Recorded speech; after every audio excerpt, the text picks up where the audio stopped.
From the NewsTalkSTL Weather Center. Dropping humidity and cooler temperatures today with partly to mostly cloudy skies and a high of 80. Now, a few spotty showers are expected from late this morning into the afternoon, but nothing severe, nothing heavy, nothing long-lasting.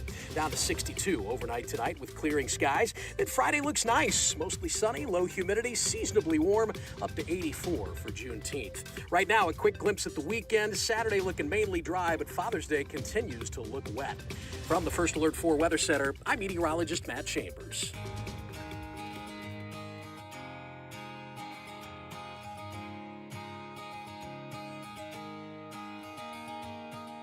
We know it's early. Mike's not totally awake yet either. This is Mike Ferguson in the morning on NewsTalkSTL. We've covered the ballot issues that are coming up in August, and we know Missourians have some big decisions to make here in, well, not that long, less than 2 months. Tonight, you can get more information on the tax reform question. As a matter of fact, America's top, I would argue, strongest voice for tax reform and tax reduction, Grover Norquist, going to be in St. Louis, going to be at the Lodge de Pere for an event that's being emceed by our own Tim Jones, and it's being held by our friends at the Eagle Forum. More details about that are at NewsTalkSTL.com. And as a matter of fact, Grover is going to be on this program in the 7 o'clock hour. Good morning. Happy Thursday to you. Mike Ferguson here. Keep those Flashback Friday bump music requests coming in, by the way. I don't know what they are because Jerome doesn't tell me, but he's saying that we're getting some pretty interesting ones. So please do keep those coming. Okay, so 2026 midterms. Overall, we've talked about the statewide stuff, and there's also the balance of power in Congress. Democrats just are losing the middle with their fringe, and they've been doing that for the last couple of election cycles. So can they win that back? Well, we had an interesting conversation on Wednesday. Former Congressman, South Carolina Congressman Joe Cunningham, a Democrat, joined us on the program to talk about what he thinks Democrats need to do in order to win back the trust of the American people. Can they do that? Well, here's the question. Will they do that? Will they be willing to do what it takes? Here's how that conversation went. We've talked a lot about what Republicans should do when it comes to making their case in the midterm, but what about the Democrats? Very good question. It's not like either party has a lot of trouble stepping on rakes, especially when it comes to election season. Republicans have their issues. Democrats have their issues on that. So you've got a couple different fronts on the midterm elections. One would be who's going to win the gerrymandering contest. At this point, both parties are pretty skilled at that at this point. And yes, it's gerrymandering. But then the other is what are the messaging, and then what are the issues that matter to those people in the middle who are actually going to decide the handful of races that are going to determine whether the Republicans or the Democrats are going to be in charge come 2027. And so we talked to a lot of members of Congress on this program, and I'm looking forward to this one. Joe Cunningham, former congressman out of South Carolina. He was the first Democrat to be elected in South Carolina's first congressional district in over 40 years when he took office, and he joins us right now. Congressman, appreciate you being on the program. And by the way, if people want to check out the book is called, what was it, Life of the Party. I had it right here on my phone, and then it scrolled up on me. Life of the Party, How Democrats Lost the Trust of the American People. And I think I messed up the wording, but that's essentially the gist of it. But that's... Close enough there, Mike. Yeah. You hit it spot on. I had it right in front of me. And how they can win it back, Mike. And I wrote that out of a place of love for the Democratic Party, but honesty as well. I think the party needs that right now, especially considering what happened in 2024 and how they can regain the trust of American voters. Okay, so I want to talk about the affordability and some of the more everyday things that people deal with here in just a second. But one of the things, and obviously, you're on a conservative station right now, is that in so many different cases, we talk a lot about on this show where there's that old fashioned Democrat, around here, we would say, the Ike Skelton, or the Dick Gephardt or people like that in this region people identify with, they were liberal. They were on the left, but they were more the center left type thing. But now it seems like your party is being driven by the fringe and the people who are all over just issues that repel people in the middle as far as the sexual identity stuff and all that sort of thing. Is that part of what the Democrats have done to lose the trust of the American people? That's part of it, Mike. And I talk about that in the book, The Culture Wars, that the Democrats have been walked into and trapped there and had to defend defenseless positions. The Democrats cannot keep finding themselves on the wrong side of these 80-20 issues. And so in the book, I stake out some which I think will be highly beneficial to the Democratic Party. And for your listeners' benefit, I grew up just a few hours away from where you're at now in far western Kentucky, an area that was once reliably heavily Democratic, partly because of FDR's New Deal that created the TVA, which dammed up rivers and created jobs and cheap hydroelectric power. These are the days when the Democratic Party had big, bold ideas for the working class Americans. And, many people either set out or drifted independent or towards the Republican Party, in part in 2024 because they didn't feel like the Democratic Party was offering them anything. They're talking about social issues or saving democracy, but at the end of the day, it was becoming more and more expensive to live. Wages weren't keeping up with the rising costs of fuel and prescription drugs and groceries, and so folks feel like they've been shut out. And so I wrote that book on how the Democratic Party might be able to win back those voters. And because, look, I understand your listeners are conservative, whether or not you're Democrat or Republican, you should cheer for having competitiveness in politics because it produces the best ideas. And you should root for a strong Republican Party and a strong Democratic Party to be competitive so we get the best ideas and the best policies that lift up everyone. Both parties have their share of weirdos. I'm the first to admit that. Are the Democrats going to have nationwide, are they going to have a Graham-Plattner problem come midterms? I don't know. We're gonna find out. I mean, in the last few years, especially with President Trump, Democrats have not held their tongue in criticizing every single thing he does, says, and every character defect. And so when you do that and you take this holier than thou approach, you're going to open yourself up when eventually somebody comes along who doesn't fit that perfect mold. And we all everybody makes mistakes, so that you're not going to have any perfect candidate. The question is whether or not the Democratic Party decides to take every opportunity to attack Republicans or Trump, whether or not there's some grace and realize that, look, there are no perfect candidates and we shouldn't be so hypocritical to attack those on the other side, but then ignore the peril within our own party. And, you're seeing a lot of that play out now with, we saw recently yesterday with Hillary Clinton coming out and saying that Biden should have run. Well, as the first Democrat who's come out to say Biden should not have run, I said that back in 2023. It pains me to know that more leaders did not step up to address that issue. But that's how we find ourselves in the position that we are right now. It's because more people didn't step up and say what people were saying, privately. Yeah, and that's one of the things I've mentioned before. I say that Democrats are better at circling the wagons and Republicans are better at circling the firing squad. Well, as a Democrat who has found himself in the middle of that firing squad from being the first Democrat to say that Biden shouldn't run, I can tell you, firsthand, it can be pretty lonely once you start criticizing your own party. And look, I stand on those words and the op-eds I penned years and years ago about Biden passing the torch, and I wasn't popular at the time, and was shut out of a lot of Democratic circles. But I sleep good at night, and I know that had the Democratic Party been true to their word and Biden passed the torch and had an open and fair primary instead of a coronation, then we might have produced a candidate who might have defeated President Trump. But that's in the past, but I want the party to at least be honest with American people because I think that's its first step in regaining their trust. The book is called Life of the Party, How Democrats Lost America's Trust and How They Can Win It Back. It was written by former Congressman Joe Cunningham, who's with us right now. Okay, let's talk about the affordability issue. And I've heard it, obviously a number of Democrats jump in and say this is the issue for the midterms. And I think Republicans should be approaching that as well. And you may have different takes on how to make things more affordable. But you're sort of gravitating in towards prescription drugs and anything healthcare related. What is it that you think, maybe not Republican or Democrat, but policy-wise, can be done to make life less expensive, particularly when it comes to the healthcare aspect and the prescription aspect?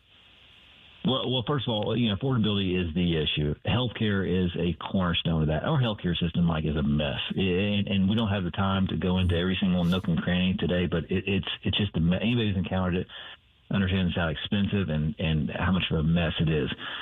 Fixing the prescription drug issue and the high cost that we're paying in our country is probably one of the easiest fixes. We are subsidizing the lower cost that other countries enjoy, and if you're conservative, if you're Buy America First. If you're a fan of President Trump or not, he did come out and support the most favored nation, which is something we would like to codify to make sure that Americans are paying the same, but not more than what other developed countries are paying. That's legislation that can be drafted and passed, and it can bring prices down. There's also, Mike, some patent reform that can be done, because right now, when a big pharma's patent is about to expire, they may manipulate that patent, like adjust the dosage or something like that, and extend the life of the patent and not allow generic drugs to enter the market, because when generic drugs come in, the prices come down. So Big Pharma is manipulating that system to ensure that they have the monopoly and they have the market. When if you're a capitalist, it should be an open market, and you shouldn't be boxing out competition, and you should abide by supply and demand and not allowing pharma to control both.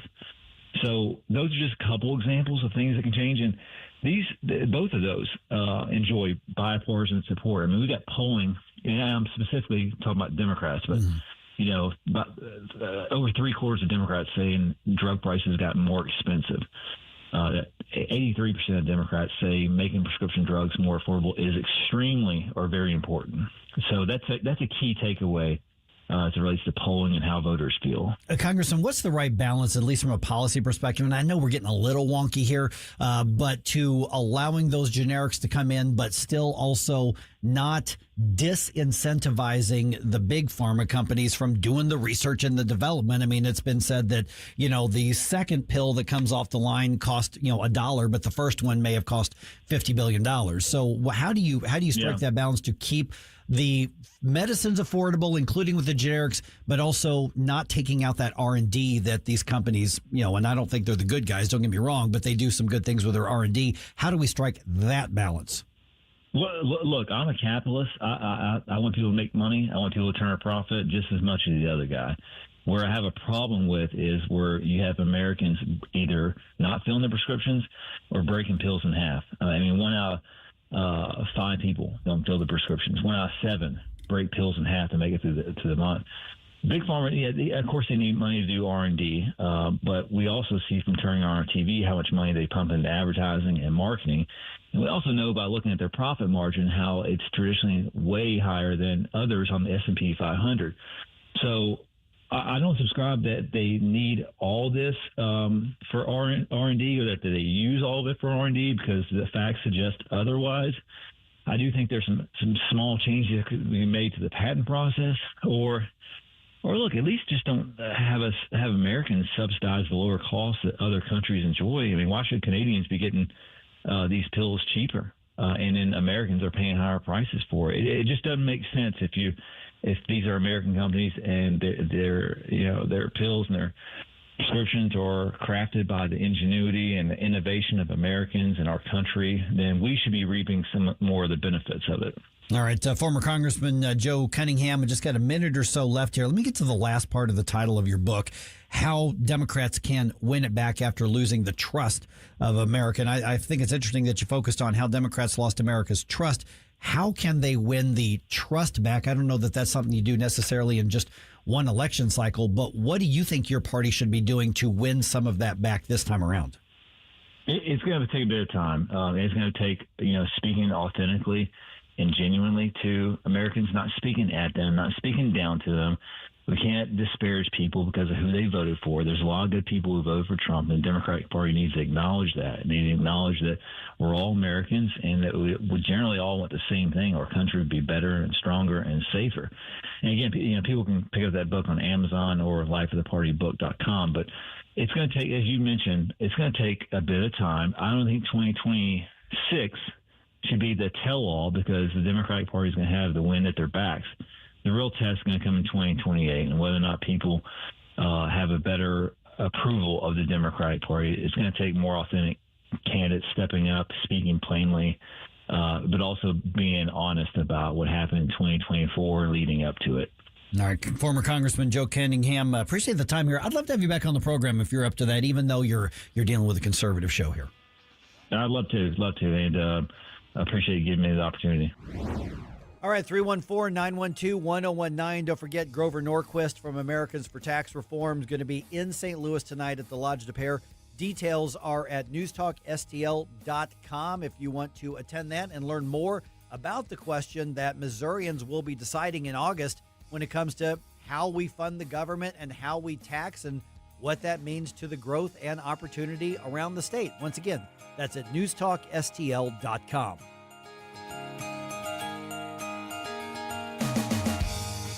If you have a phone, you have a radio. Download the all-new NewsTalk STL app. Love the all-new NewsTalkSTL app. On my way to work in the morning. Usually I'm in the car. I listen on the app in my car every morning going to work. Download the NewsTalk STL app and listen anytime, anywhere. When you're approaching retirement, there are a lot of questions to answer. Do you have enough money to fund your income for life? How should you claim Social Security? And what's your plan for health care and long-term care? Hi, I'm Eric Robert, Director of Investments with the ClearPath Wealth Management Group at Stifel and host of On the Money Saturday mornings at 9 on News Talk STL 1019. Don't leave your retirement to chance. It's crucial to understand and address relevant risks before you retire. Our team can help you get organized, guide you through critical retirement decisions, and create an investment portfolio designed around your needs. To schedule your free retirement plan consultation, go to clearpathinvesting.com. That's clearpathinvesting.com. Or call us at 636-695-2650. That's clearpathinvesting.com or 636-695-2650. Stifel Nicholas and Company Incorporated, member SIPC and NYSE.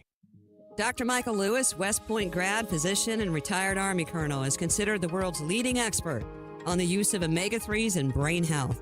He's also the author of When Brains Collide.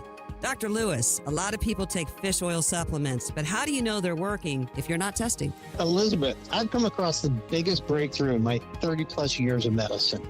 What if you could test yourself at home to see if your fish oil supplements are actually working? And then have the right product, a combination of fish oil and olive oil, a perfect Mediterranean diet in a bottle delivered right to your doorstep. This is the answer to the American ultra-processed food diet. Email me at test@brainhealtheducation.org. That's test@brainhealtheducation.org. Email Dr. Lewis today at test@brainhealtheducation.org and take the first step toward a healthier brain. Your future self will thank you. That's test@brainhealtheducation.org. Streaming TV is where it's at. It's not about cutting the cord anymore. That's old news. It's all about your customized TV options. With the best and cheapest high-speed internet and your own TV subscriptions, we've got your dream TV lineup. Between wired and satellite internet and TV, you now have tons of options. Save money and get more internet speed and better TV today by calling the Whole Home Connect. We scan your location and offer you the best TV and internet options. And we always have specials and promotions. So when you call, ask about that. Take 5 minutes of your time. Make this free call now and learn how to save money and get better internet and TV for your home anywhere in the U.S. Make this simple and free call now. 800-257-1632. 800-257-1632. 800-257-1632. That's 800-257-1632.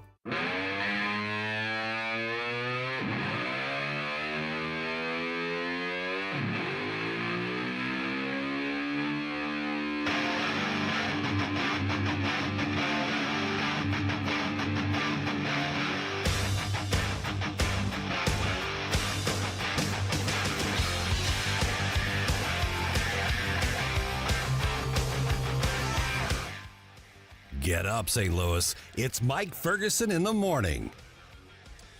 All right, the 14-point Memorandum of Understanding.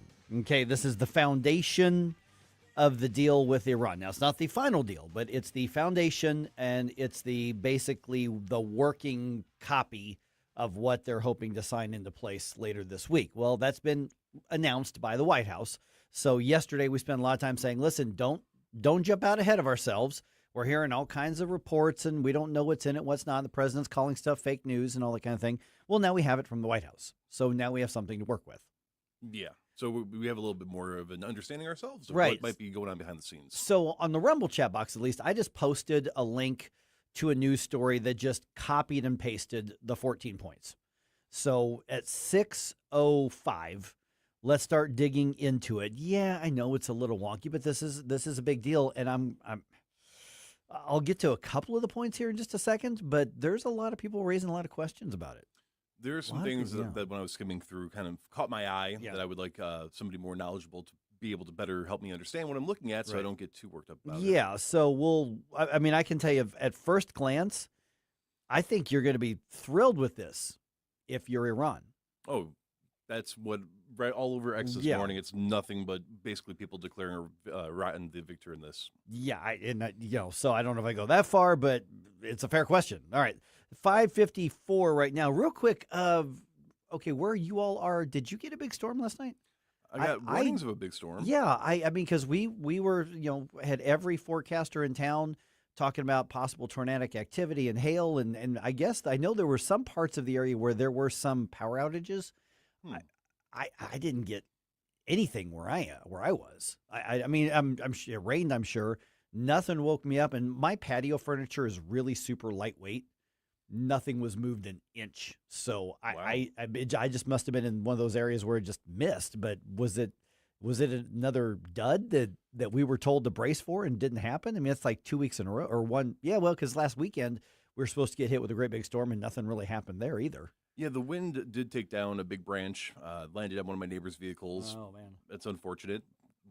I mean, I'm glad it was mine. Sorry, but yeah, not yours. Yeah, but yeah, no, I actually stayed up a little bit later because I love storms. I wanted to see what this was going to look like. Some of these clouds were very ominous looking. Just nothing happened. Yeah, at least not here. Maybe in some parts of the metro. So if there was bad damage or you got a bad storm, let me know because I just didn't see it. I didn't hear it. All right, real quick here. So let me get to a couple of the, I guess, bigger points in this deal with Iran, because we had talked about there were a lot of leaks and reports saying that Iran was going to get $300 billion, and that would come from a fund to basically help them rebuild. Basically, it's like, here's $300 billion, rebuild your country. Apparently, that's true.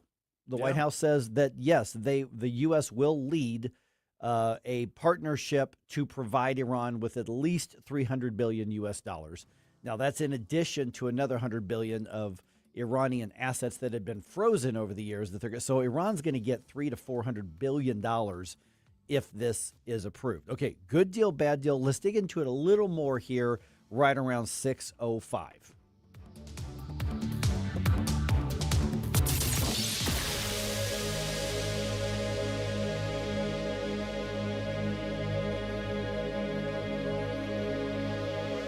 $1949, the last time a Republican held the top post in St. Louis City. A gallon of milk was 84 cents, and streetcars ran down Grand Avenue. Unfortunately, St. Louis City streets are no longer the epicenter of family and business life. In the 80 years of Democrat control, our city has been on a steady decline. Hello, Kirk Ilsinger, chairman of the Republican Party for the city of St. Louis, and we believe it is our duty to provide a different path forward. I invite you to our meetings the first Thursday of every month. Learn more at stl-gop.com. Paid for by St. Louis City Republican PAC. Curtis Farber, Treasurer. News Talk STL is turning 5, and you're invited to the party. Join us Friday night, June 26th at Frankie Martin's Garden in Cottleville for a totally rad celebration with the Retro Nerds, St. Louis's favorite 80s tribute band. Live on the outside stage from 7 to 10. It's an all-ages show, so bring the whole family and stop by and see us at the News Talk STL Pavilion right near the stage. Frankie Martin's Garden, the place for and about community in Cottleville. Details at frankiemartinsgarden.com. Jamie Allman here, tossing and turning over retirement worries. You're not alone. 3 out of 4 Americans share your concern about having enough saved. But here's the thing. A comfortable retirement isn't out of reach, even if you're planning for 30 or 40 years ahead. Every day, Jeff Portman from the Gemini Wealth Group helps people avoid the critical mistakes that can derail their retirement. Build your path to financial confidence. Visit GeminiWealthGroup.com or call Jeff directly at 314-888-0123. Securities and advisory services offered through LPL Financial, a registered investment advisor. Member FINRA, SIPC. JC. JC's Wayback Machine. It's Father's Day weekend, so we'll have lots of songs about dear old Dad. I married your mother because I wanted children. Imagine my disappointment when you arrived. We'll also bring in the first day of summer, and our A-list interview of the week is with Dana Carvey. So I walk into the Oval Office, blown away. I see Bush, and I go, Mr. President. And then I saw Quayle, and without thinking, I went, Dan! All brought to you by the Weber Automotive Group. It's JC's Wayback Machine. Every Saturday night, 6 to 9 on NewsTalkSTL. Do you own a timeshare? Well, face the facts. You made a mistake. You made a bad purchase. A timeshare is not an investment. It's a money pit that continues forever. If you use your timeshare, that's great. But if you don't, and you want to legally get out of your contract, call my friends right now at the Timeshare Exit Hotline. They're an experienced team of lawyers who help good people like you get out of a timeshare contract that they just don't want. Don't throw away your money on maintenance fees. Use it for things you really want. We can help you end your timeshare contract and stop the money drain immediately. If you're ready to move on with your timeshare, call our team right now. Cancel your timeshare now with this free call. 800-524-1641. 800-524-1641. 800-524-1641. That's 800-524-1641. KLGY HD3 Clayton, K270BW Bellefonte, KNBS Bowling Green. This is News Talk STL at 1019, 94.1, and always streaming at NewsTalkSTL.com. Breaking news this hour from Town Hall. I'm Rich Thomason. Secretary of War Hegseth not sugarcoating his remarks to the NATO allies. Speaking today in Brussels, he's criticizing some European countries who he says are not doing enough to provide for their own defense and are instead relying on the United States. Many countries following through, some that still need to do more, and we will be candid about that, both in private and in public. I think that's important, friends being honest with friends. Hegseth announcing a 6-month Pentagon review of American forces in Europe, and he calls it shameful that European allies denied American forces access to bases during the conflict with Iran. Labeled a Memorandum of Understanding, correspondent Andrew Stewart says a document has been signed by the presidents of the United States and Iran. The agreement would open the Strait of Hormuz toll-free for 2 months. The accord would also affirm a commitment to Lebanon's territorial integrity. This in the face of Israel's action against the terrorist group Hezbollah. Both the U.S. and Iranian presidents have signed the deal. Which also states that Iran may not purchase or produce nuclear weapons. For Tehran, it gets an end of all military action, including in Lebanon, and Iran is granted access to a $300 billion development fund.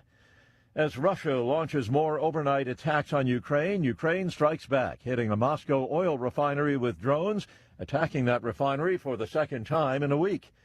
New York City celebrates the NBA champion New York Knicks with a big ticker tape parade today. Millions expected to turn out for what's expected to be one of the biggest parades ever in the Big Apple. Watching Wall Street this morning, stock futures in positive territory so far. The Dow futures up 224 points. NASDAQ futures 439 points higher. More on these stories, townhall.com. The following is a real-life story from Trinity Debt Management. When I was feeling the stress of too much credit card debt, I looked at 2 different options, debt settlement and debt management. They may sound the same, but guess what? They're not. Debt settlement seemed like a quick fix, but I found out it would destroy my credit, create tax headaches, and hit me with huge fees. They actually told me to stop paying my bills. No way, not me. Then I turned to a debt management plan developed by the team at Trinity. They worked with my creditors, lowered my payments, reduced my interest, saved me thousands, and paid off my debt. And Trinity is a Christian company, which is important to me. If credit card debt has you down, call Trinity at 1-800-990-6976. My name is Heather. Please forget debt settlement and remember Trinity Debt Management. 1-800-990-6976. From the News Talk STL Weather Center. Dropping humidity and cooler temperatures today with partly to mostly cloudy skies and a high of 80. Now, a few spotty showers are expected from late this morning into the afternoon, but nothing severe, nothing heavy, nothing long-lasting. Down to 62 overnight tonight with clearing skies. Then Friday looks nice, mostly sunny, low humidity, seasonably warm, up to 84 for Juneteenth. Right now, a quick glimpse at the weekend. Saturday looking mainly dry, but Father's Day continues to look wet. From the First Alert 4 Weather Center, I'm meteorologist Matt Chambers. This hour of News Talk STL brought to you by Chris Cooper and Serenity Wealth Management. Business owners, download your free playbook for financial clarity at SerenityWealthBiz.com. That's SerenityWealthBiz.com.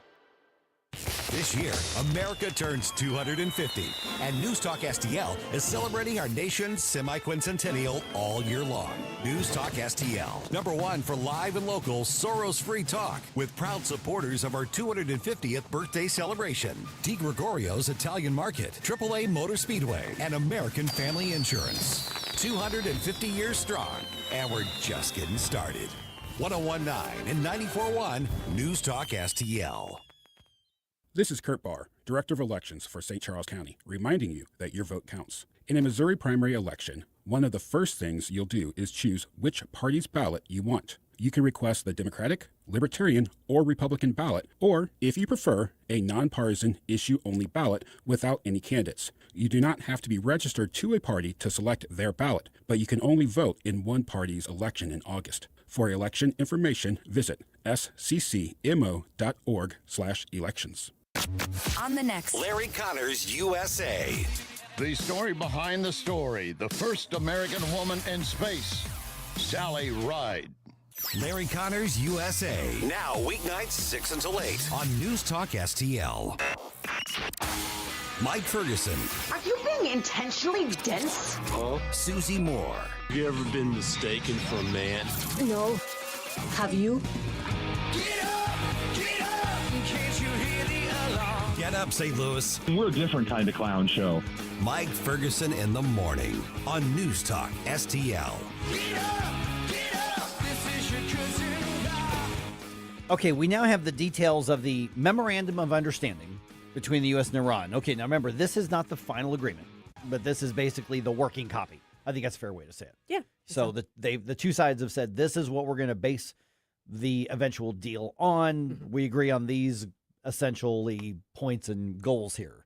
Okay, so yes, it does call for Iran to get at least $300 billion directly, possibly $400 billion if you include the unfreezing of assets, which is separate from the $300 billion. Okay, 606 right now. You know what's interesting here is we were just, over the last couple of weeks, we were kind of talking amongst ourselves here and going, I think people have lost interest in the war in Iran. I mean, it's just kind of like everybody's got an opinion on it, but we're moving on with our lives because we're not seeing that direct, the direct impact. We're more worried about some of the effects of it, like the gas prices. Well, now we've got something where I think everybody is leaning into here. So what I'm thinking we can do here is it's only 14 points, basically one paragraph each. Why don't we just go through it point by point and people can let us know what they think of it? Okay. Yeah, it's a little bit wonky, but this is what the president and the administration have agreed to with Iran, at least as a working basis for whatever deal that they want to sign into place tomorrow is what they're hoping, or this weekend. Yeah.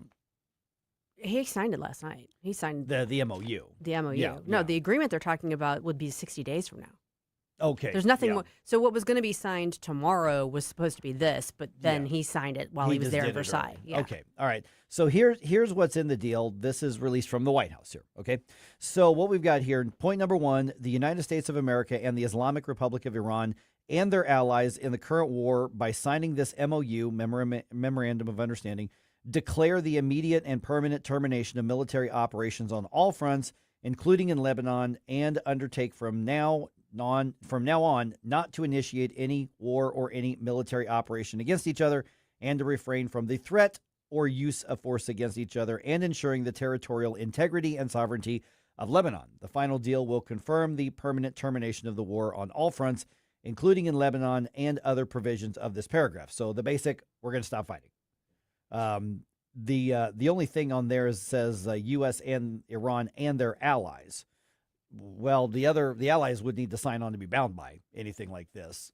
So we're not in charge of our allies, and Iran's not in charge of their allies, although they're definitely networked. So, but the point number one, pretty simple. Okay, hostilities have ended. We're not going to bomb each other. I don't think it's simple. How so? Okay. Yes, hostilities have ended. Good, great. Yeah. I'm not sure why Lebanon is featured so prominently in this. That's the first thing. Mm-hmm. The second thing is, and to refrain from the threat or use of force against each other. Well, President Trump on the Daily says if they don't do all this, we're going to bomb them back to oblivion. Yeah. So I don't know what they mean by the threat of. Right, because he's already threatened. Right, and they threaten too. I'm not just that's a two-way street, but I'm just trying what constitutes a threat under this understanding that they wouldn't be doing going forward. Yeah. Okay, point number two. The United States of America and the Islamic Republic of Iran undertake to respect each other's sovereignty and territorial integrity and to refrain from interfering in each other's internal affairs. Okay. Oh, yeah. Okay. I don't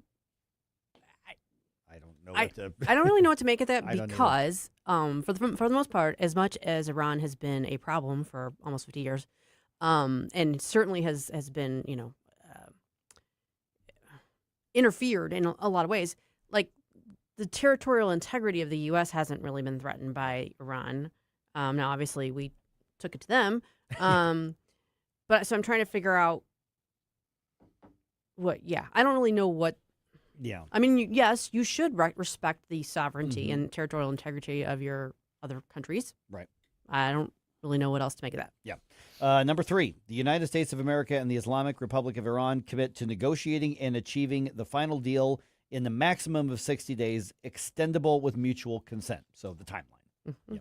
Number four, immediately upon signing this MoU, the United States of America will begin the removal of its naval blockade and any disturbances or impediments against the Islamic Republic of Iran and will fully end the naval blockade within 30 days.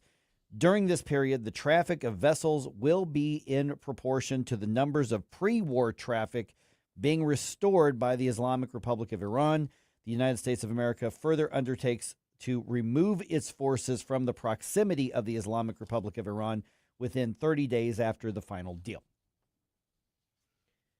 Okay, couple things. First off, I don't know who drafted this, but I don't like their language, like their syntax. It's confusing.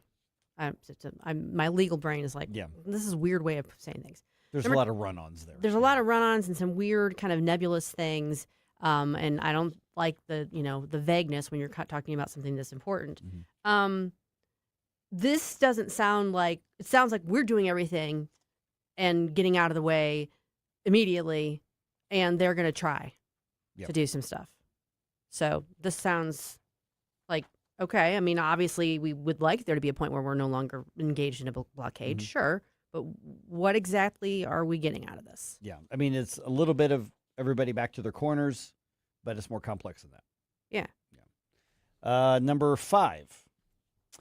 Upon the signing of this MoU, the Islamic Republic of Iran will make arrangements using its best efforts for the safe passage of commercial vessels with no charge for 60 days, only from the Persian Gulf to the Sea of Oman and vice versa. The traffic of commercial vessels will immediately start, and considering the needs for removing the technical and military obstacles and demining by the Islamic Republic of Iran, will be instated within 30 days. I'm just reading the words they put on here. The Islamic Republic of Iran will conduct dialogue with the Sultan of Oman to define the future administration and maritime services in the Strait of Hormuz in discussion with other Persian Gulf littoral states in line with the applicable international law and the sovereign rights of coastal states of the Strait of Hormuz. I just read all those words myself, and I'm not sure that a lot of gobbledygook. Yeah, that's a mess. Something's getting lost in translation. Yeah. But so some of the things that jump out is that the ships, the Iran cannot basically charge the fees for 2 months. Then after that, well, it's negotiable, I guess. That's what it seems like. Yeah, exactly. Number six, the United States of America undertakes with regional partners to develop a definitive, mutually agreed plan with at least $300 billion U.S. for the reconstruction and economic development of the Islamic Republic of Iran. The mechanism for the implementation of this plan will be finalized as part of a final deal within 60 days. All required licenses, waivers, and permissions needed for the relevant financial transactions will be granted by the United States of America. Okay. So I think this is part of the biggest piece of confusion. And I would like somebody who actually knows what the hell they're talking about to explain this to me. I'm not sure if that makes it sound like, oh, we're going to give them $300 billion, which is what everybody was saying and what they're saying. No, we're not doing that. I don't know why it's phrased that way, because the one thing that has been made clear over and over again is we're not giving them money. We're letting the regional partners invest in them. We're taking the reins off and saying you can up to this equivalent amount. And so the way they put it there with U.S. dollars, I don't know if they're just saying this is the value of it. That's the way I read that. Because the way it sounds is, well, no, but a lot of people are reading that and going, we're giving them $300 billion. Yeah, we're giving them. Now, I don't see a prohibition on us giving them this. I mean, so basically it could be investment from private entities or from other states.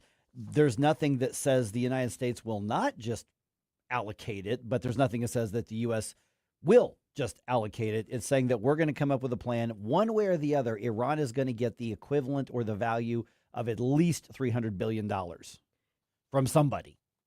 That's the only fair way to read that. So now the question is, why have they been fighting so hard that narrative all week? Right. This is what you could argue that President Trump, when he said this is fake news, that it was the reporting that the U.S. is just giving them $300 billion. Right. Well, that's not the way that I'm reading this, although this doesn't prohibit that. It doesn't say we won't. It just says one way or the other, $300 billion is going to end up in Iran's coffers. Yeah, I wouldn't expect this to prohibit that. Right. That's just, in order to give that kind of money, that has to be something that goes through all of our processes. Yeah. But and a side note is there's also talk of another $100 billion of Iranian assets being unfrozen, and so I thought it was $24 billion. According to Newsmax. Oh. Let me find it. It's in the show sheet there.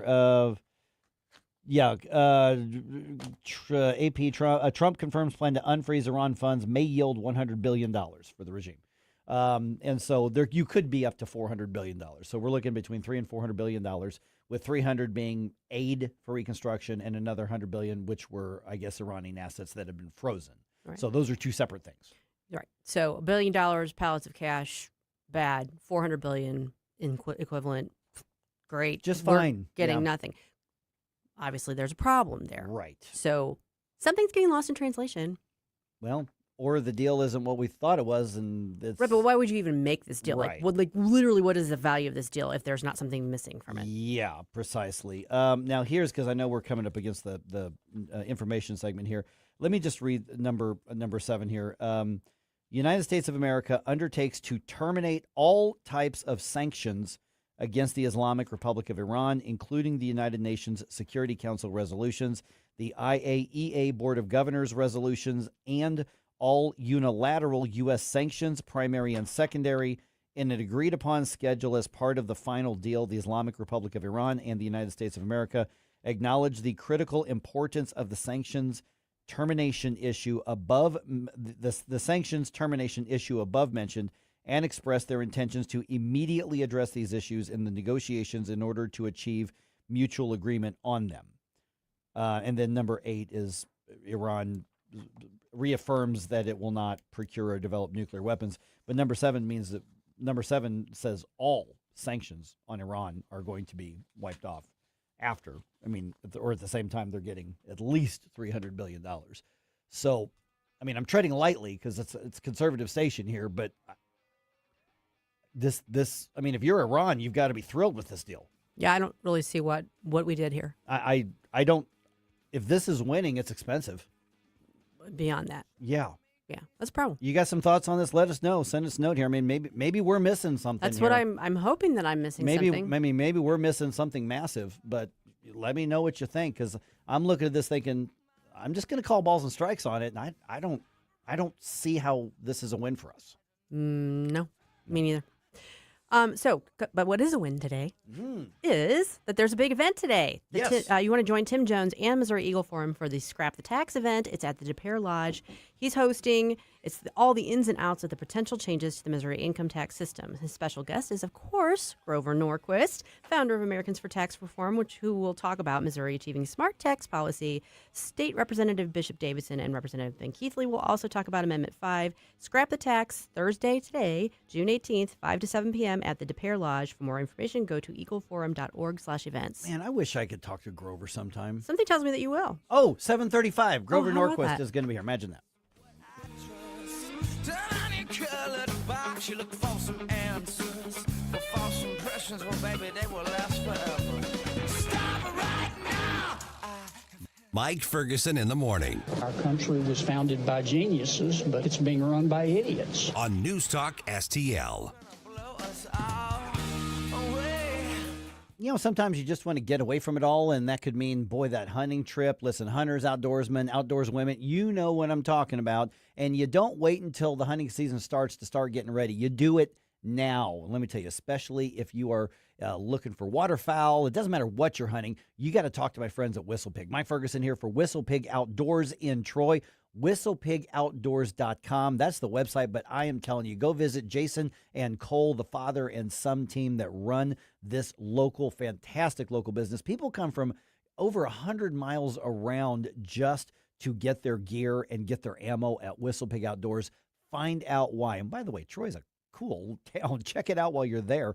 So WhistlePig Outdoors, we're talking waders, we're talking decoys, we're talking even the best coolers for your outdoor trip, your camping, your hunting trips, blinds, you name it, and WhistlePig only works with high quality. So you can get it right the first time. So when you're preparing for that camping trip, you're preparing for that float trip, you're preparing for that hunting excursion, you want a good harvest, make sure that you're talking to my friends at WhistlePig Outdoors, including especially those of you who do bow hunting. They've got a tech on site. They'll get you ready for the season. Check them out right now, WhistlepigOutdoors.com. If you love your pet, which I know you do, then they deserve the excellent treatment and care they'll receive at Pacific Animal Hospital in Pacific, Missouri, a full-service veterinarian facility. Originally built and grown by my dad, Dr. Bill Jones, a new generation of wonderful veterinarians and staff at Pacific continue to provide outstanding medical, surgical, dental, boarding, and grooming services for your favorite furry friends. Our family entrusts the care of our pets only to the experienced docs and staff at Pacific Animal Hospital. You should too. Call them today, 636-257-2100, 24/7 at PacificVets.com, PacificVets.com. Hey, Chris Cooper here, your financial friend with Serenity Wealth Management. Tune in this Sunday for the Serenity Wealth Now show. Father's Day show, we are joined by Caroline and Micah of the Men's Modern General Store in my hometown of Cotterville. We're actually going to be on site this Father's Day, so tune in right here on News Talk STL, 9 a.m., the Serenity Wealth Now show. We'll see you then. Serenity Wealth Now with Chris Cooper. Sunday mornings at 9 on News Talk STL. Investment advice offered through Fortis Capital Advisors, LLC. Summer is here at Daniel's Farm and Greenhouses on Juggerman in St. Peters. Discover our breathtaking 55,000 square feet of greenhouses featuring 8,000 hanging baskets, hundreds of perennials, and 100,000 pots of colorful annuals. From vegetable plants to premium grass seed, mulch to herbs, our knowledgeable staff is ready to answer all your questions. Start spring off right with pansies, potted tulips, and everything your garden craves. Daniel's Farm and Greenhouses. Visit us today on Juggerman or online at danielsfarmandgreenhouses.com. This hour of Mike Ferguson in the Morning is brought to you by Stifel. Request a portfolio review from your Stifel financial advisor at stifel.com. That's STIFEL.com.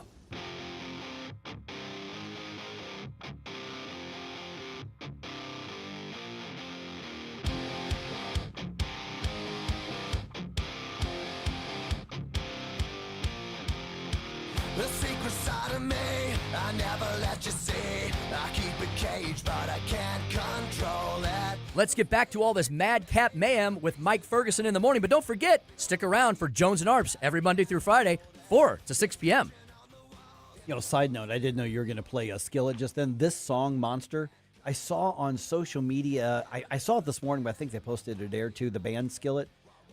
They got their big, disc award. Apparently, this song's now been downloaded 400 million times. Wow. And so this song is doing real well for them. I mean, I'm not the biggest Skillet fan, but this song's just so catchy, Oh, though. It's just a good song. It's got that, perfect mix of like hard, crunchy, but yeah.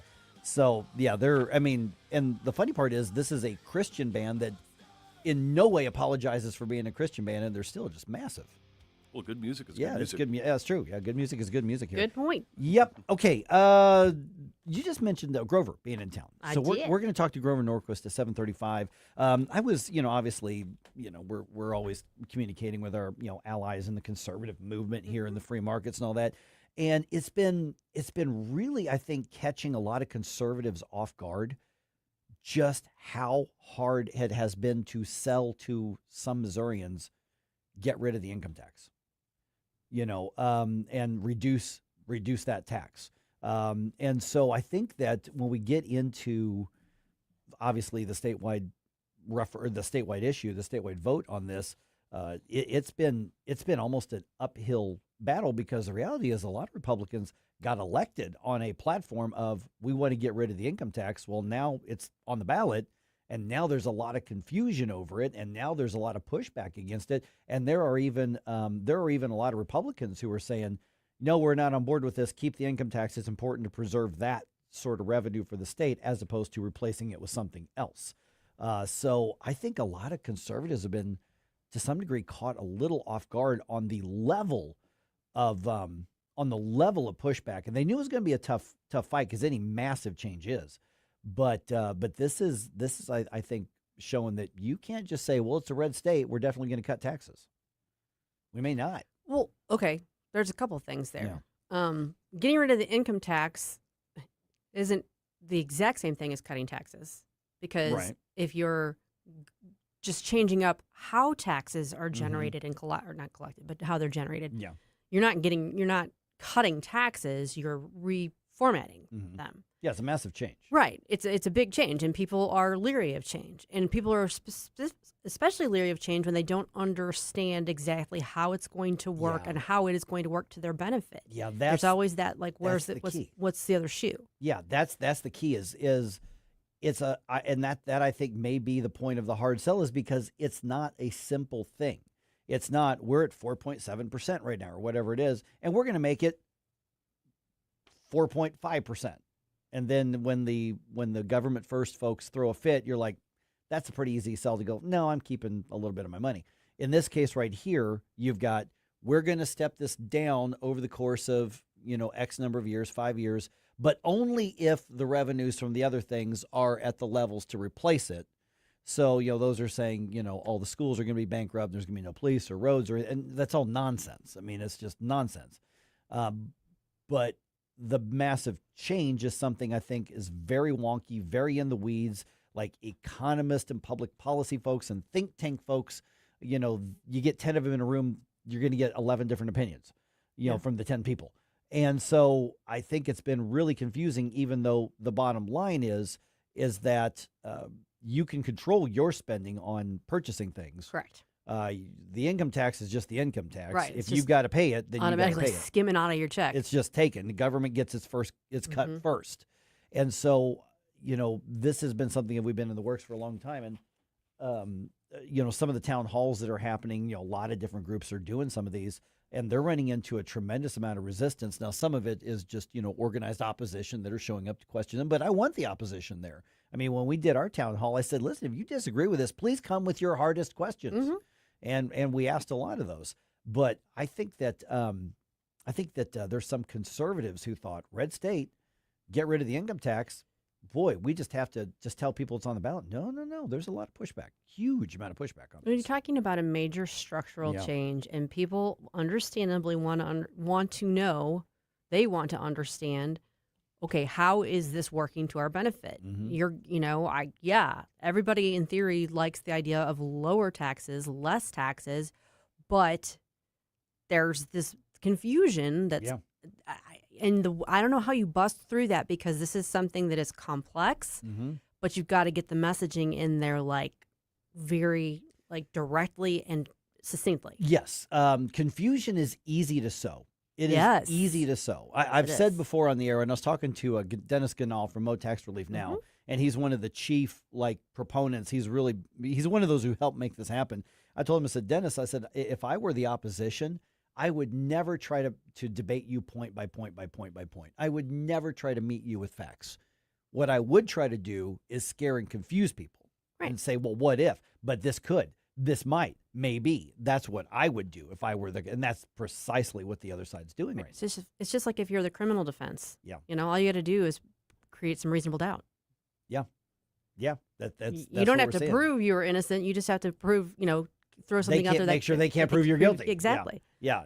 So that's where we're at. So we're going to talk to Grover at 7:35 about that, because it's really it's just more complex, And I was actually looking at some of the flyers that the pro side is on this, and I'm going, just to your point, Susie, I'm like, well, that's correct because I understand the issue, but good Lord, that's complex and wonky. That's not easily digestible.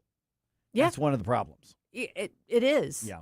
It is. It really is. And I'm concerned about that because I do think this is going to work to the benefit of the state, and it's something we have been pushing for.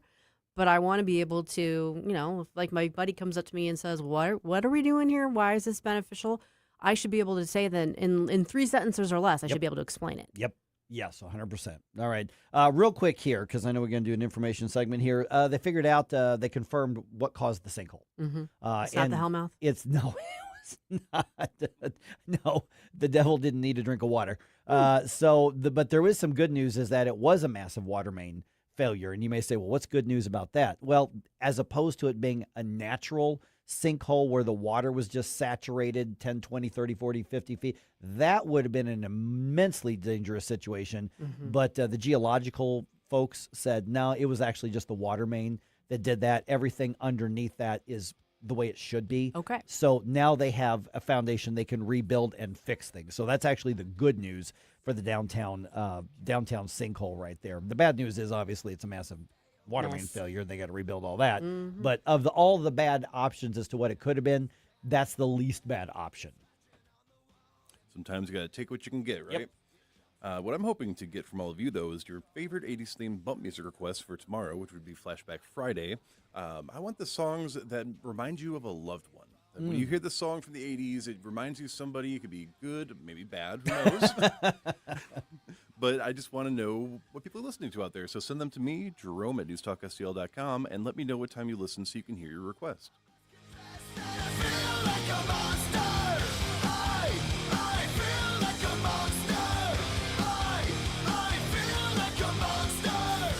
From the News Talk STL Weather Center. Dropping humidity and cooler temperatures today with partly to mostly cloudy skies and a high of 80. Now, a few spotty showers are expected from late this morning into the afternoon, but nothing severe, nothing heavy, nothing long-lasting.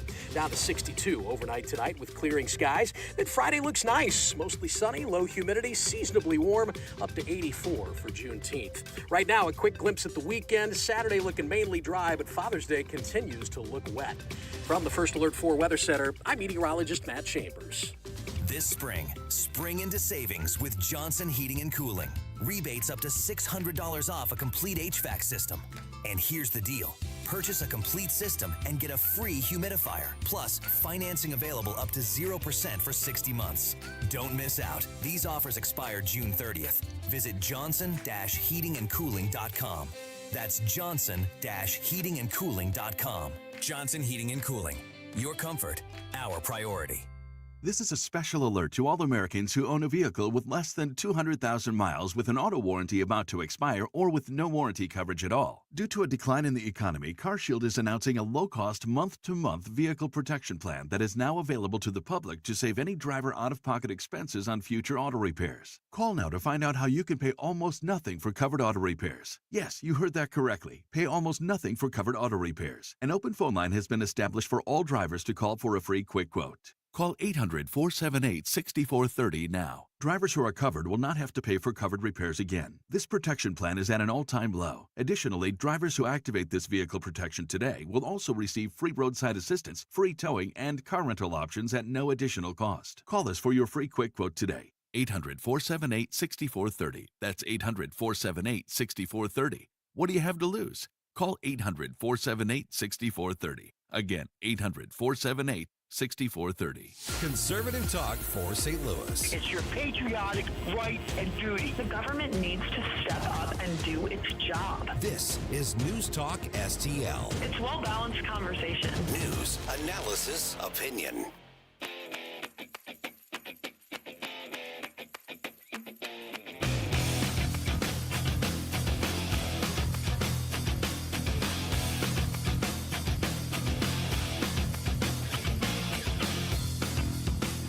This is Kirk Hilsinger, chairman of the St. Louis City Republican Party. Connect with us at stl-gop.com.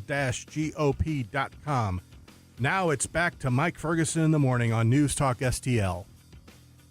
Okay, it's official. More St. Louis City Police are getting raises, and they're getting raises over the objection of the mayor. It was kind of a lively Board of Police Commissioners meeting yesterday because they allowed the public to come in and speak, and a lot of folks came in and gave the Board of Police Commissioners an earful. It's like, how dare you give the police command staff raises? Don't do that. Well, the mayor gave him a little bit of an earful as well, so I'll give you the details on that here in just a moment. It is 6:33 right now. Obviously, a lot of news to keep track of out there right now, so keep an eye on, obviously, redstate.com. Make sure that's part of your news diet every day. It's part of my news diet every day, and I feel very, very intellectually svelte and sated and healthy. Good. Yay.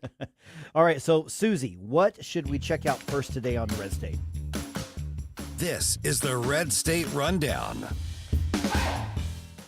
We're both a news and an opinion site, so we bring you like all the leading news stuff. We're covering like the MoU and all that sort of thing too. But we also kind of try and bring some added flavor to things, maybe give you a different perspective on things. So I want to highlight a couple of pieces today that kind of do that. Well, first off, it's news, but it's kind of got a little color to it. This is from Bob Hogue. We don't have fun in the news. Yes, Clueless Joe. Biden brags to Jay Leno about how he tried to destroy energy independence and weaken the U.S. Someone's still letting Joe talk somewhere. Wow. Why? No, yeah. I mean, just give him some pudding and let him be happy. Just ice cream. Well, that'd make me happy. Yeah, no, but he liked ice cream. Yeah. That was his thing. Go put him on the beach, give him his ice cream. He shouldn't be talking about anything. He sure shouldn't be bragging about, like, crippling us from an energy independence standpoint. But no, he's still out there talking. And I would have succeeded if it weren't for you darn kids and your dog. Rip off the mask. Well, Bob's got that. Speaking of ripping off the mask, Ward Clark has a great VIP article up. It's titled, Al Gore's Expert Climate Predictions Fail Big Time. Again, why is someone letting Al Gore talk anywhere? Well, he's out there talking about all of his predictions, none of which have come true. Yeah, but he's doubling down saying they were right. Right. So and we're like, really? This isn't just a dissection. This is a vivisection by Ward of Al and all of his talking points. Yeah, because Florida's still there last I checked. Yeah, they are. They are. So is California for that matter. That's unfortunate. And polar bears. Yeah. But the last one is actually not published yet. It's going to be publishing in about an hour and a half. And it's from me. Mm-hmm. I'm just going to promote it ahead of time, encourage people that, might be interested in like history and genealogy, that sort of thing. It's a lengthy kind of breakdown of my efforts to track down an ancestor of mine. I started writing it because it's been an adventure, and it turned into like a 3,700 page word article. But it's a deep dive into my great grandfather, 5 grades, Captain William Rossmore, who served in both the Indian War and the Revolutionary War. And so it's a deep dive into history and genealogy, and also with a little bit of Susie kind of making fun of herself along the way. So I'm encouraging folks to check that out. It is a VIP article, but I think it'll be worth your while. So okay. I will be sharing that on the socials when it comes out. So I'm gonna pull the curtain back a little bit because obviously Susie goes to work for Red State full time starting at 8 o'clock. That's true. And so but she also takes a little genealogy kind of like window in there that you do, and so when I get in there after the show, there's oftentimes I will know she found something because she audibly reacts to it. Like I'll hear, "Oh my goodness," or "Wow," and I'm like, "Okay, what?" And I'm now invested in your family genealogy because these stories are so fun. You're actually going to want to read this one, Mike. I promise you. And the title of it is "The Quest for Captain William Rossmore." Yeah. And so, yeah, it's like the mystery ancestor. No one could ever figure out who it was. And I think I've figured it out, and I've got a pretty good documentation for it. But this is like kind of like go on a little adventure with Susie. You know, they say every family's got something. Your family's got some stories. Yes, we do. It's been fun to kind of ride along here on this one. Yes, we do. I haven't even gotten into Devil Tom yet. Oh, no, I haven't heard about that one yet. That one's coming down the road. But today we're going to learn about Captain William Ross Moore, my great-great-great-great-great-grandfather. Oh, man. All right, 6:38 here. Okay, so the Board of Police Commissioners meets again yesterday. They voted unanimously except for Mayor Kara Spencer to give the command staff of the police department pretty big raises. So they're going to range from 16% to 22% raises. I mean, listen, think about where you're at. What if your boss came in and said, all right, we're going to bump you up. 16% sound good? Sounds really good. 22%? Fantastic. Okay, so the mayor is really upset over this. And the knee-jerk reaction is, oh, yeah, she hates police. Well, I don't think she does. But at the same time, Kara Spencer's in a pretty rough spot because she's in charge when the bills have come due for all of the malfeasance in the years past and administrations past, but primarily the Tishara Jones administration. But let's be really honest, Tishara Jones wasn't the only culprit. It's not like police were doing great under Lyda Crewson. Just saying. So the mayor is pointing out that because of the city charter, which I'm sure was a deal with the unions and the contracts and stuff, because of the raises that are being implemented by the Board of Police Commissioners, which the city has no choice but to pay because that's the law, the mayor says that's going to cost the city another $1 million because by city charter, now there must be some sort of equivalent or some sort of on-par raises for the fire department command staff as well, because that's in the city charter. So she's basically saying, you're requiring us to spend money not just here, but also over here, because you're throwing the budget process into chaos, was essentially what she was arguing on that. And listen, I've had to do city budget on a much, much, much smaller scale when I was on the Board of Aldermen. And it is complicated, and, you know, money is fungible, but what you got to spend here, that means the money's got to come from somewhere else. I completely understand that, but at the same time, the Board of Police Commissioners is saying, we're losing command staff, experienced leaders to places like St. Louis County, St. Charles County, even to Jefferson County, much smaller departments. There were some reports months ago that Edwardsville was recruiting heavily out of St. Louis. Can you imagine how much of a better deal you'd have to get to move from Missouri to Illinois and compensate for those taxes? And so they're saying, if we're going to be competitive, and even like Kansas City has been recruiting in Jackson County, they said, if we're going to be competitive, this is what you have to be paying. And so they have approved that. You know, some folks in the public came up and gave them an earful. I think a lot of those folks may have been sort of in the defund the police mindset. And I get that Mayor Spencer is in a rough spot right now. I get it, because she's the one who has to make the books balance by law. And so that money's going to have to come from somewhere, not only for the police, but for the fire. It's going to come from somewhere. And also, I think she's under a lot of pressure to not be seen as too friendly to the police when the elections come back around, because it is possible that there could be a rematch here in the next election. We don't know. It's a little too early to tell. But Tishara Jones isn't exactly shying away from the spotlight. She's just not getting as much attention as she used to. And I don't know if Megan Green's interested in running or not. I don't know that Megan Green's electable in the mayoral race, but she did get elected at large to the board of the president of the board of alder critters. So yeah, so it's I get that the mayor's in a bad spot. The right thing to do is to say, yeah, our law enforcement, our public safety has been underfunded for years. We have to just bite the bullet and make things right.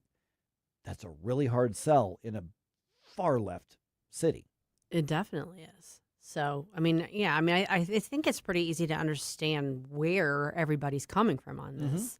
And, you know, we wouldn't be having this fight if this hadn't been neglected and mishandled for years and years and years and years. So it's almost like, you know, is there a way to somewhat start over from scratch, basically, and say, okay, how, you know, what is the optimal way to be doing this? And then we have to figure out how to get there. Right. But that's not an easy task. I don't envy Kara Spencer in that. But no, she ran for the Yep, job. she wanted the gig. But here's the other thing. We were talking about the cost. Mm-hmm. The dollars right there, the X amount of dollars that they're going to be able to quantify. Here's what these raises are going to cost the city budget. Mm-hmm. Okay, here's about $1 million, she says, that's going to go towards the fire department. Okay, we have to account for that. Yep. But here's the other thing is, why is St. Louis hollowing out?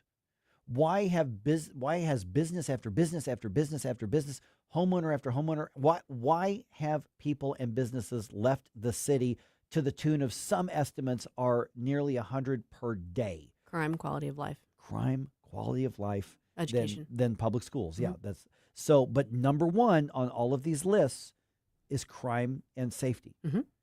So this is going to cost the city up front, but if the city is forced to take its medicine and eventually things get better, which let's hope that it gets better whether they want them to or not, that eventually the idea is you recoup and rebuild your city and the city's economy, because people say, oh, maybe I can go to that show at Stiefel.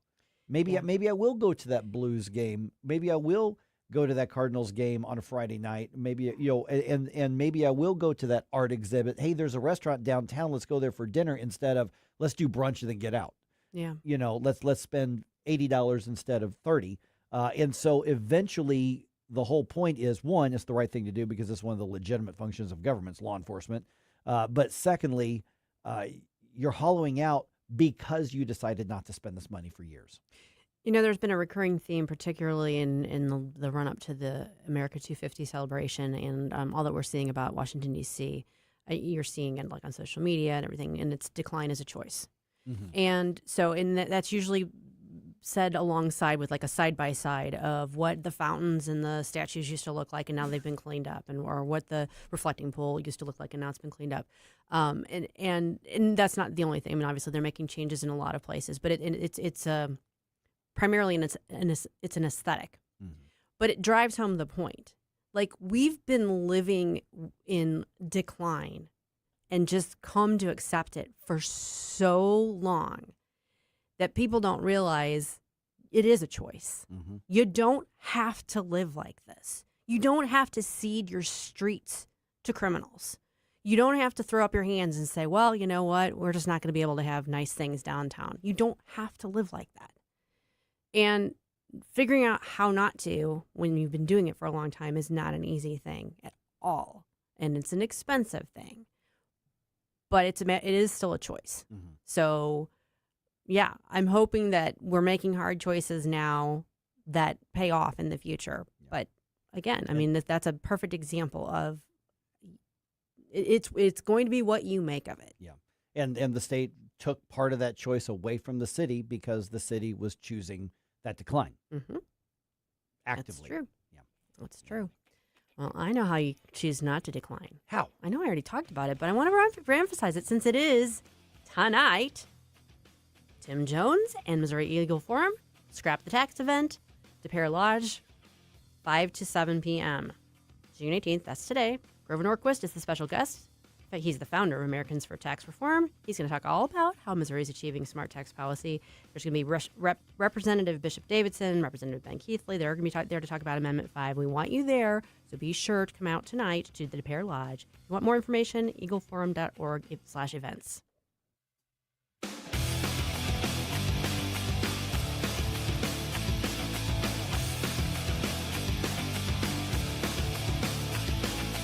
Mike Ferguson in the morning. Democrat policies don't work, and they destroy every community that they are in charge of. On NewsTalkSTL.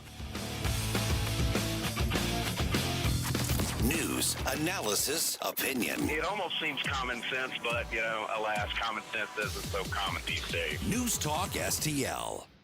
Mike Ferguson here. Retirement should be a time you can relax. No more stress from work. But there's one thing you can't forget about when retiring. That's your money. Do you have enough saved to fund your income for life and keep up with inflation? How will you claim your Social Security benefits? And what about long-term care? The ClearPath Wealth Management Group at Stifel is here to help answer all of these questions. You can hear their latest views on the markets and investing during On the Money, hosted by Stifel financial advisors Bob Stockdale and Eric Robert, every Saturday morning at 9, right here on News Talk STL. They can help you get organized, guide you through critical retirement decisions, and create an investment portfolio designed around your needs.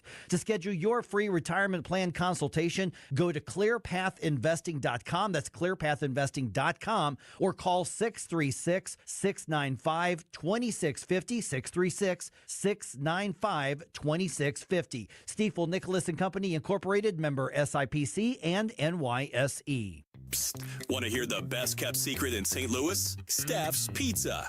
We're not afraid to compare squares. According to our customers, we have the best St. Louis-style pizza anywhere, and we can't disagree. Dine-in, pickup, or delivery in St. Peter's, St. Charles, Lake St. Louis on Fort Trail, and the original Stefanina's in O'Fallon on Veterans Memorial Parkway. Check us out at steffspizza.com. Steff's Pizza. We're not afraid to compare squares. Life's legal challenges deserve experienced representation.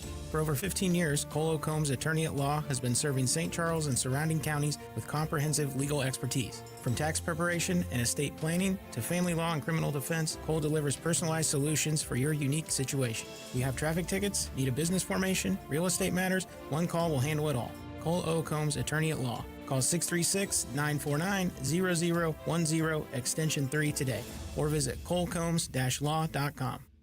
This hour of Mike Ferguson in the Morning is brought to you by Stifel. Request a portfolio review from your Stifel financial advisor at stifel.com. That's STIFEL.com.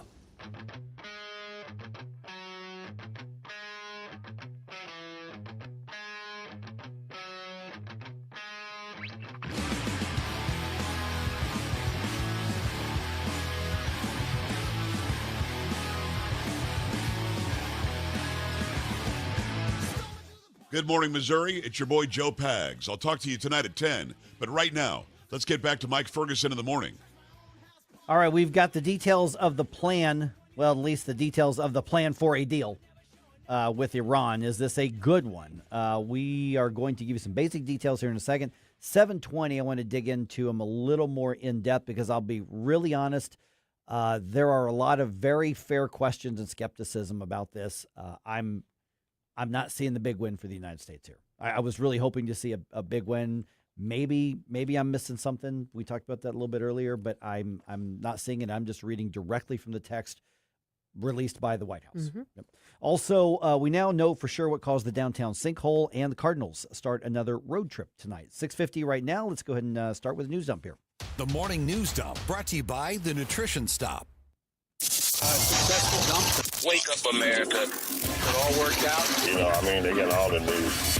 The Morning News Dump.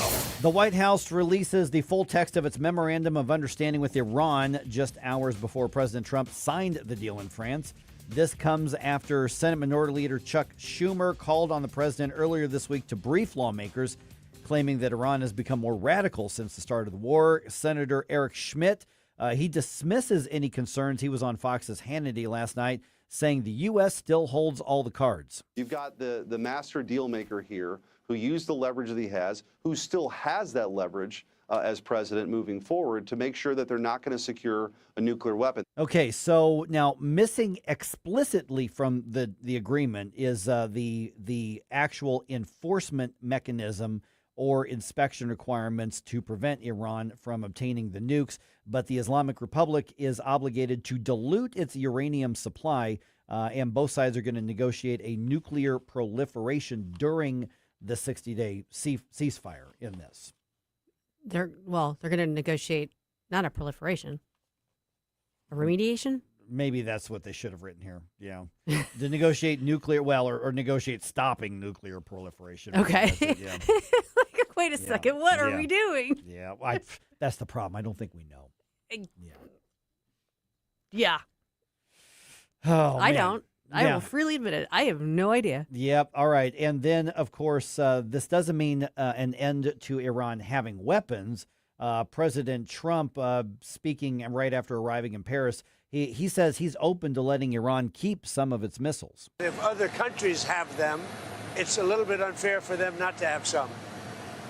A ballistic missile is not the same thing as what we're talking about when we talk nuclear.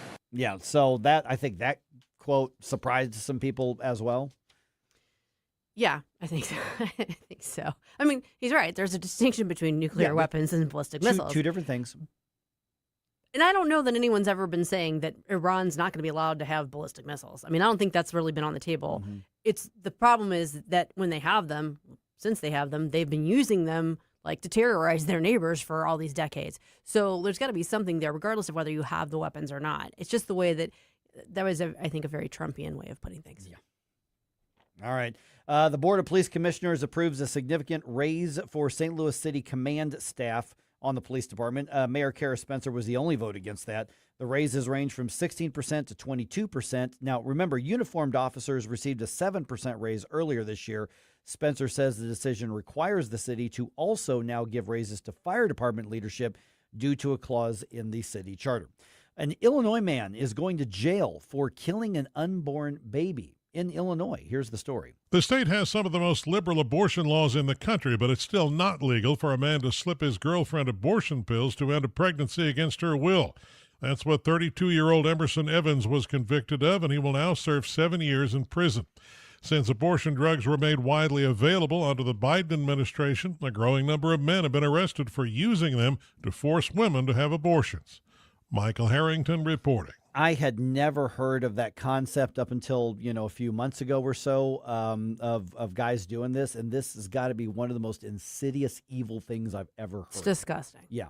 I mean, just gross. Yeah. Well, and just to speak to that, as you kind of pointed out, this is Illinois we're talking about. Yeah. Even Illinois is like, no, you can't do that. I didn't know there was anything too far going too far for Illinois. Well, here's the thing. It kind of ties back into the bodily autonomy argument. I mean, if you're going to say that it's a woman's choice because it's her body, then it should be her choice one way or the other. That's what they're, yeah. I mean, at least that's at least intellectually consistent. Yeah. Abortion has become such a sacrament for the left. They almost celebrate, not almost, many of them do celebrate abortions. So, yeah, that's just a gross, horrific story there.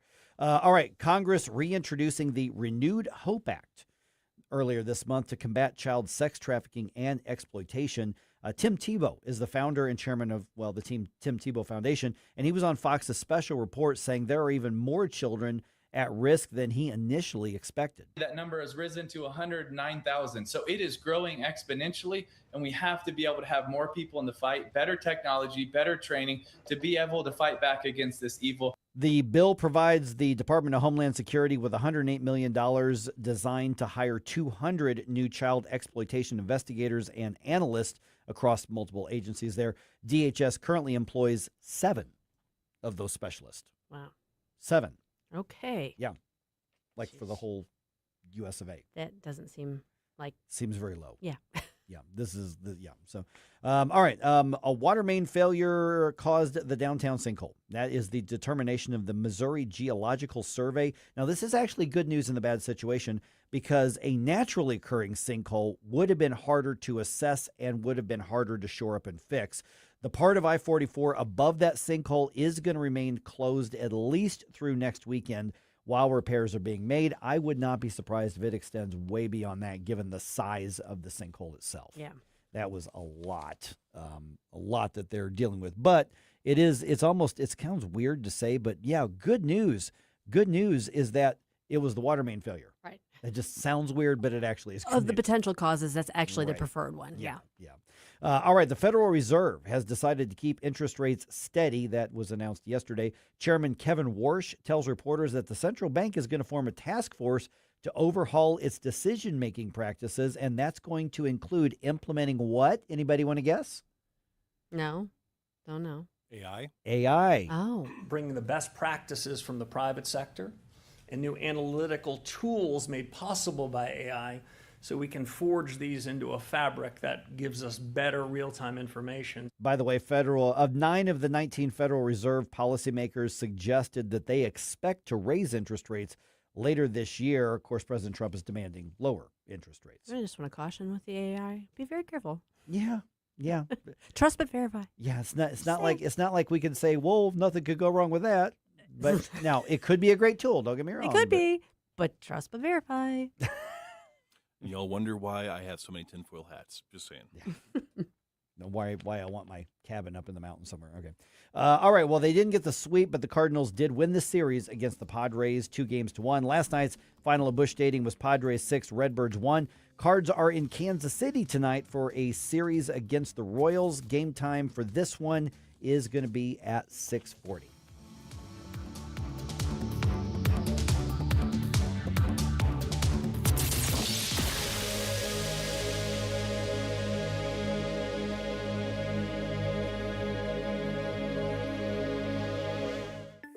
The Herzog Foundation is the vision of its founder, Stanley Herzog, and it exists to promote quality Christ-centered K-12 education nationwide.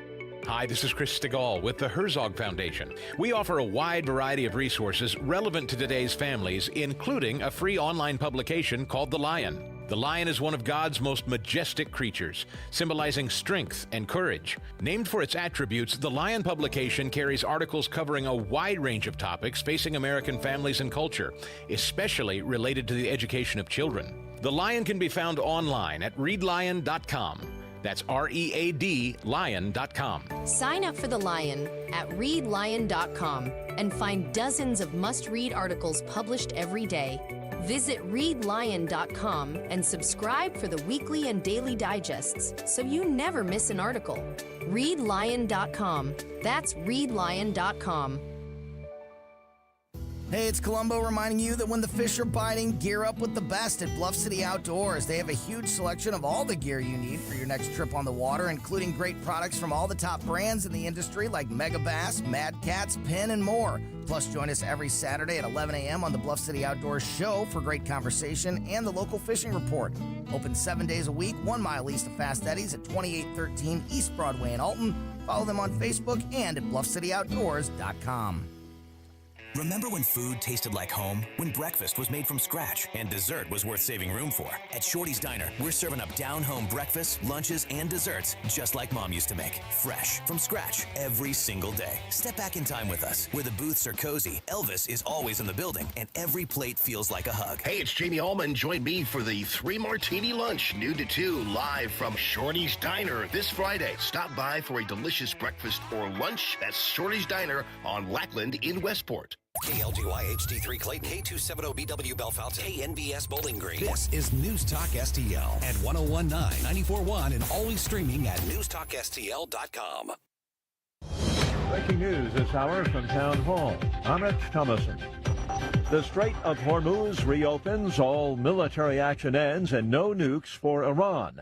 Those are among the points in a memorandum of understanding. It's been signed by the U.S. and Iranian presidents. And President Trump says that any benefits tied to that agreement definitely come with some strings attached. President Trump is discussing a proposed investment fund tied to the new memorandum of understanding between the United States and Iran. We're not doing anything. We're not putting up money. Only if they're doing things right. If they're doing things right. If people want to invest, they can invest. But they had this $300 million fund. It's only $300 billion fund.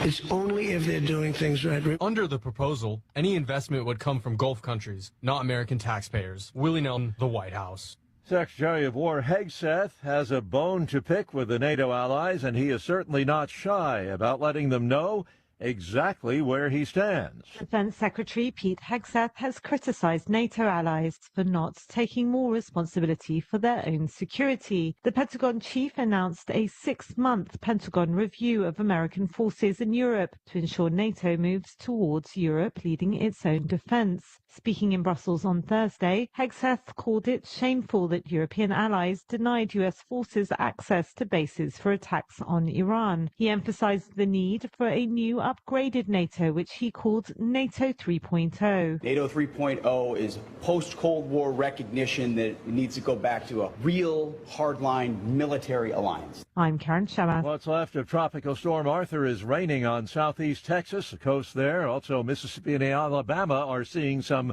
flooding as well from that storm. On Wall Street this morning, the Dow futures are up 118 points. NASDAQ futures 405 points higher. More on these stories, townhall.com.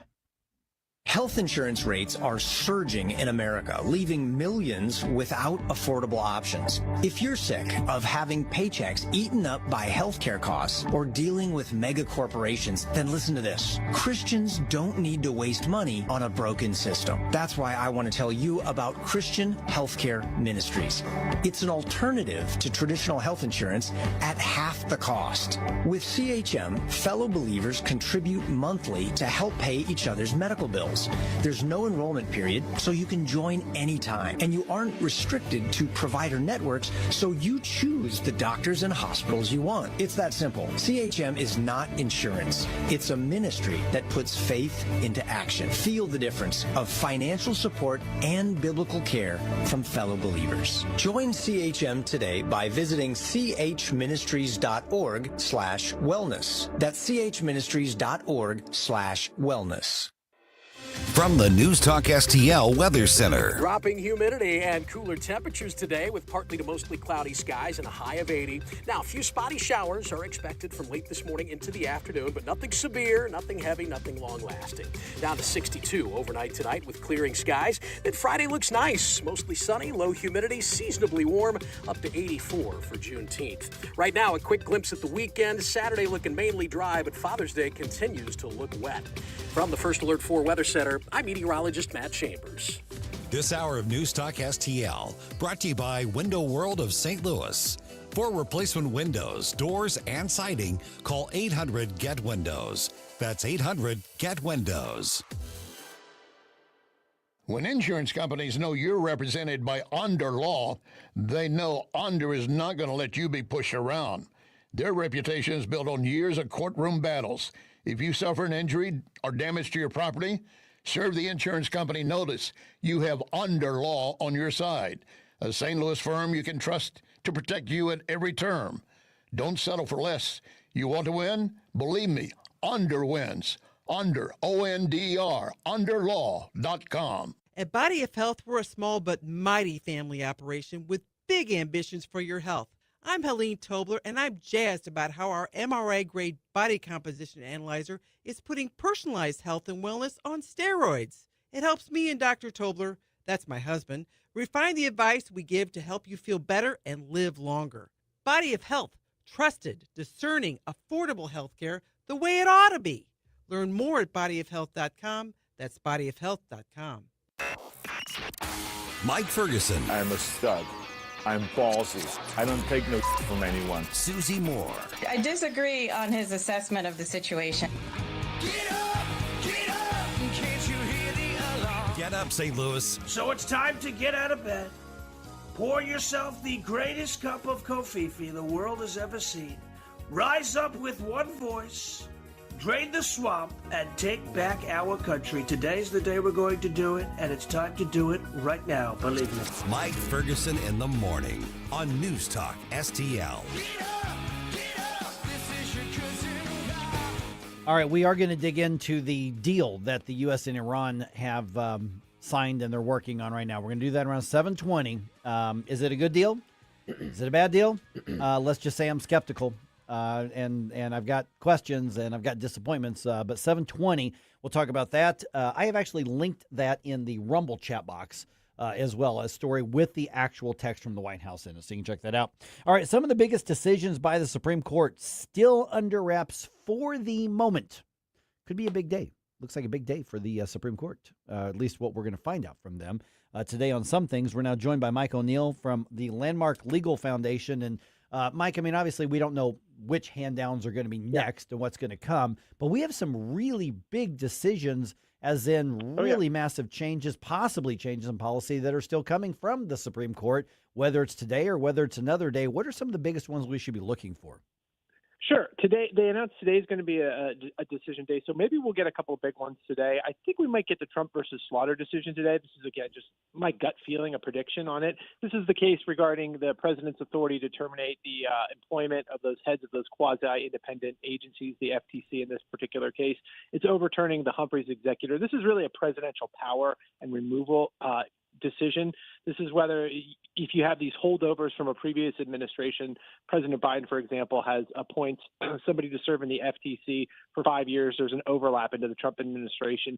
Does the president have the power to terminate the employment of those heads of those quasi-independent agencies? And again, I think the answer is fairly clear. This harkens back to an old decision, Humphrey's executor, that you might have heard of, and where the court concluded that Congress could insulate them from termination for employment. And I think the court's is poised to overturn Humphrey's executor and conclude that the executive power, when these agencies, when these individuals assert executive authority, then the president has supervisory authority of those individuals under Article 2 of the Constitution, and he can fire them when he comes into office. Now, there's a companion case kind of associated with this, which is Trump versus Cook, which involves a termination of an individual of employment from the Federal Reserve. I think that's going to be a distinction here. I think that the court's going to, so it's going to be probably on the face, you're going to say, well, why can the president fire somebody from the FTC, but he can't fire a Fed Reserve Board of Governor? And I think that the court's going to make a legal distinction there, and they're going to say he can't do that, that they're insulated because that's a congressional power to coin money. And the court's going to say, look, that this is a monetary policy issue. And so Fed boards of governors, those who serve on the Fed Board of Governors could probably be prevented from being terminated for the president from employment, whereas the rest of those quasi-independent agencies, the president retains the authority to terminate their employment. I know that's kind of it's an important distinction here, but you can remember we're talking about all the controversy about the members of the Fed Board of Governors. I think they're going to be exempted out under a different rationale, but the general principle will be when you exert executive authority, the president is your boss. The president can fire you if he so deems. So from a practical standpoint, for the layperson, it's going to maybe seem a little bit like the court's splitting the baby. Yeah. But there's a logical reason why there's a distinction that's probably going to be drawn there. And it's not a matter of he can still go just key their car or something like that. That's a whole different issue, Mike. Exactly. Yeah, this gets a little technical with it, but the individual Lisa Cook, who's attempted to be terminated, the Fed Reserve Board of Governor member Lisa Cook, who brought this case. Remember the cause? Actually, Donald Trump, the Trump administration, tried to assert cause for her termination and say that she engaged in some sort of mortgage improprieties before she was served on the Board of Governors. But again, I don't think that's going to really resonate with the court because she was confirmed anyway. That was out in the public sphere, and then she was confirmed. So I don't think that argument is going to resonate with the court that she engaged in some sort of financial impropriety before she was a member of the Federal Reserve. So again, I think that there isn't kind of an important distinction here, and there is a recognition. We remember we always get into the fact that the court recognizes sometimes there needs to be rubber meeting the road, the reality of the situation here. And they are going to try to work to find a constitutional argument to preserve that independence, recognizing the independence of the Federal Reserve Board of Governors. So, and they're going to probably look to the power to coin money. That's a congressional power right in Article 1. So I think that they're going to rule that the president couldn't terminate, that the president's efforts to terminate the employment of Lisa Cook were improper.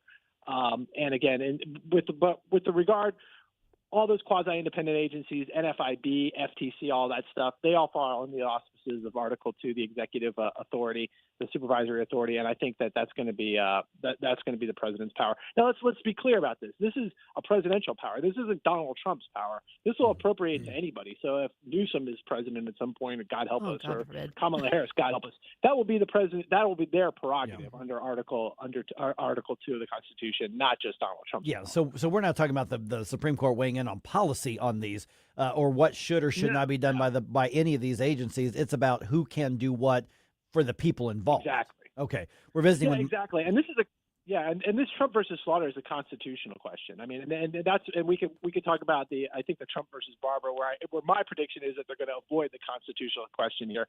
But I think in Trump versus Slaughter, this is really what is the power? What does the executive power mean, right? The president, the power of the executive power is vested within the president of the United States. What does that mean? Does that mean the ability to sue? That means when anybody within the executive branch is asserting executive authority, that is enforcing the laws, then they come under the auspices of the supervisory auspices of the President of the United States. And that's just a straight interpretation of the constitutional authority of the President. We're visiting with Mike O'Neill from Landmark Legal Foundation. And, I mean, obviously there's other cases that are coming down because we're pointing out that today is going to be a hand-down date. We don't know what's going to be handed down, when that's going to happen. We do know when it's going to happen. Well, or at 10 o'clock Eastern. Yeah, but we don't know which ones are going to be handed down or how many, for that matter. But, Mike, there are some other massive ones out there. I mean, we're still waiting on the birthright citizenship case, right? Right. That was what I was leading to. And that's the biggest one. And I don't think that's going to come down today. I think I'll be on your show in probably a week or two talking about it. Maybe the very last day of the term. Maybe even into the July 4th week. I don't know. I think Trump versus Barbara, this is clearly the most high, at least in my opinion, this is the most high-profile decision. This is regarding the birthright citizenship clause of the 14th Amendment and whether the president, via an executive order, can interpret that clause to exclude automatic citizenship to the children of illegal aliens. Interestingly, and I think I might have talked about this before, this is my prediction on this, is I don't think, and again, this is going to kind of sound like a wishy-washy whip-out exit ramp, but let me explain. I don't think they're going to get into the constitutional question here. I think they're going to conclude that his executive order, the president's executive order, conflicts with the law, which is provision of the law which largely mirrors the language of the 14th Amendment. Now, why will I say that? Why am I saying this? I think the court wants to preserve the option for Congress to weigh in on this. Remember, this was done via, and I'm talking a lot of separation of power stuff, so just bear with me here. Remember, this was done via an executive order. This is the president's action. Now, an executive order doesn't have the same power under our Constitution as a law passed by Congress. Congress hasn't passed a law on this regarding this specific interpretation since the 1940s. And the law that they have on the books largely mirrors the 14th Amendment. So on the face of it, you can say that the law and the way the law has been interpreted, this provision the past 70 or 80 years, again, is inconsistent with the president's executive order. So the court can conclude that the law trumps, pun intended, trumps the executive order, and the executive order is illegal. And they can hold back on and they can stop there, and then they can throw the executive order out, saying, hey, it's illegal. We don't need to weigh in on the constitutionality of it. Now, why would I say the court would want to hold back on weighing in on the constitutionality of the citizenship clause of the 14th Amendment? Well, by doing that, they would preserve Congress's role in this process. In other words, if they make a definitive interpretation of how the 14th Amendment, the citizenship clause is, if they definitively interpret it, that really closes the door on any kind of maneuvering Congress might want to do. For example, if Congress wants to pass a law that prohibits birth tourism, and that's something that I think 95% of Americans probably agree on, that we don't think a Chinese billionaire should be able to come here, have 100 surrogates, take those kids back over to China, raise them in China, and yet they have American citizenship. That's about as uncontroversial as you get. I think Congress should pass a law prohibiting that. If the court, however, rules on the constitutionality of it and definitively says, nope, you're born in the United States, you're automatically a citizen, then that closes the door on Congress doing anything. And now we know John Roberts, how he operates here. We know he doesn't like to do that. If he can avoid those thorny constitutional interpretations, he's going to do it, and all the while preserving the role of Congress in the process.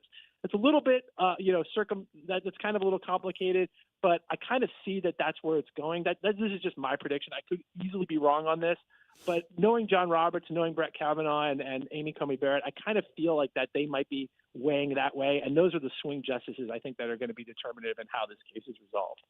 So here's my theory, Mike. There's 20. I love hearing other theories. There's 20 cases left. It's June 18th. Last week, that Thursday and Friday are July 1st and July 2nd of the America 250 weekend. I cannot imagine the justices want to stick around any longer than they have to. So my prediction is that we're going to get like 5 cases today, and then we're going to have 2 decision days next week, and then they're going to save Barbara versus Trump versus Barbara for June 30th, and then get the hell out of Dodge. That sounds good. I mean, I think so. I mean, that could easily be it. But again, I think and you said they're going to add days. They always add a bunch. If you look at the calendar right now, I think it's only 2 scheduled opinion days, but always towards the end of June, they end up adding days. So certainly that could happen. I hope we don't get 5. I'd like to see it spaced out a little bit so that nothing gets lost. For folks like me who who talk about this stuff and follow it and comment and write based on all of this, I wish it were a little bit more spaced out so you don't have to. So you don't have Trump versus Cook, Trump versus Slaughter, and then Watson versus RNC. I've got all my writers geared up. I've got all my writers geared up with their pre-writes on all the different big decisions because we don't know what's going to happen. Exactly. Yeah, Watson versus RNC, real quick, is a good one. This is particularly appropriate because this involves the propriety and legality of the state laws that allow the receipt of mail ballots post-election day. And I think this is going to be, again, a win for election integrity. Too bad this just didn't come out about a month or two ago with regard to the California fiasco, what's happening out there. But this is a decision that's going to say states cannot pass laws that allow the receipt of mail ballots after Election Day, with a very narrow, limited exception for those overseas military ballots. In other words, if you want to vote via mail, you have to take steps to ensure that the election officials in your state have that ballot by the conclusion of Election Day. Otherwise, it's not going to be accepted. I think that'll help restore some sanity to our election system, and I don't think that's a burden requiring people to ensure that their mail ballots are received by the conclusion of Election Day. All right, Mike O'Neill, friends of Landmark Legal Foundation. We've already tagged you on social media. The website is just landmarklegal.org, right? You got it. Absolutely. All right. Well, I'm sure we'll talk to you again soon, Mike. Thanks so much. All right. Thanks a lot, guys. Y'all have a great day. Thanks, Mike. You too. All right. Was it a good deal for us? At 7:20, we'll go over what we know about the agreement with Iran. Don't try to make me stop. No inspiration. You have a soul so dark, it is no more. And all at once depart. Mike Ferguson in the morning. Everybody wants me to dance. Could you imagine FDR dancing? On Newstalk STL. I've had enough of this. Turn my eyes to your indifference.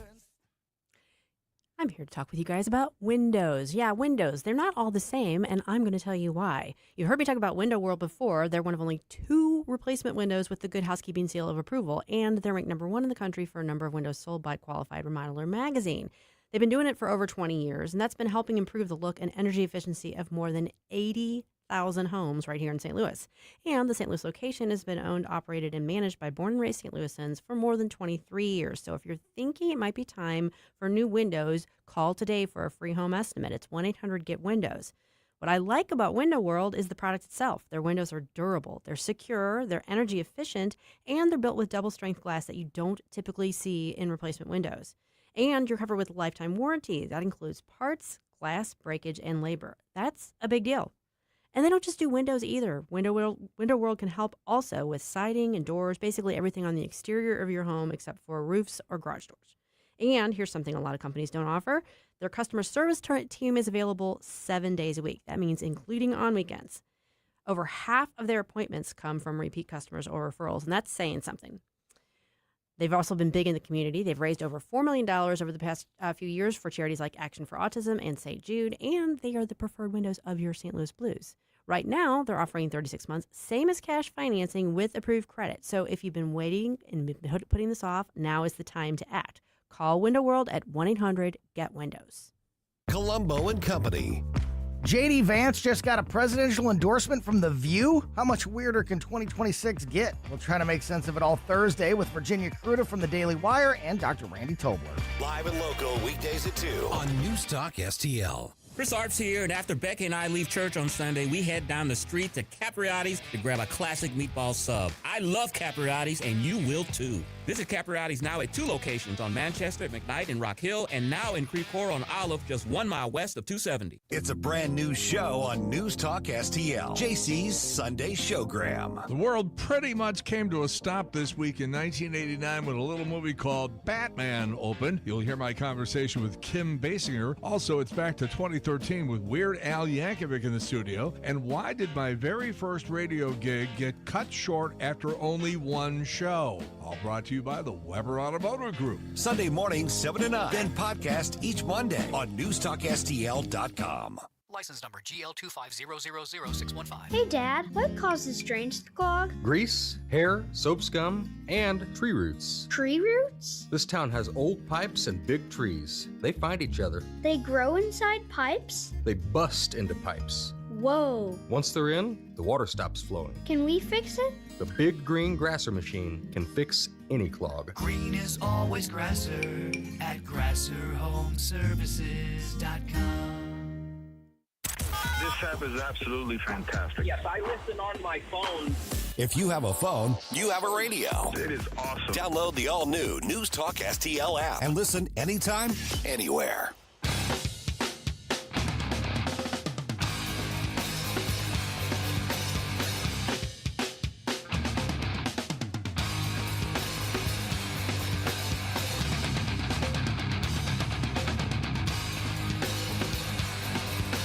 Hey, folks, it's Chris Salcedo, your liberty-loving Latino on Newsmax.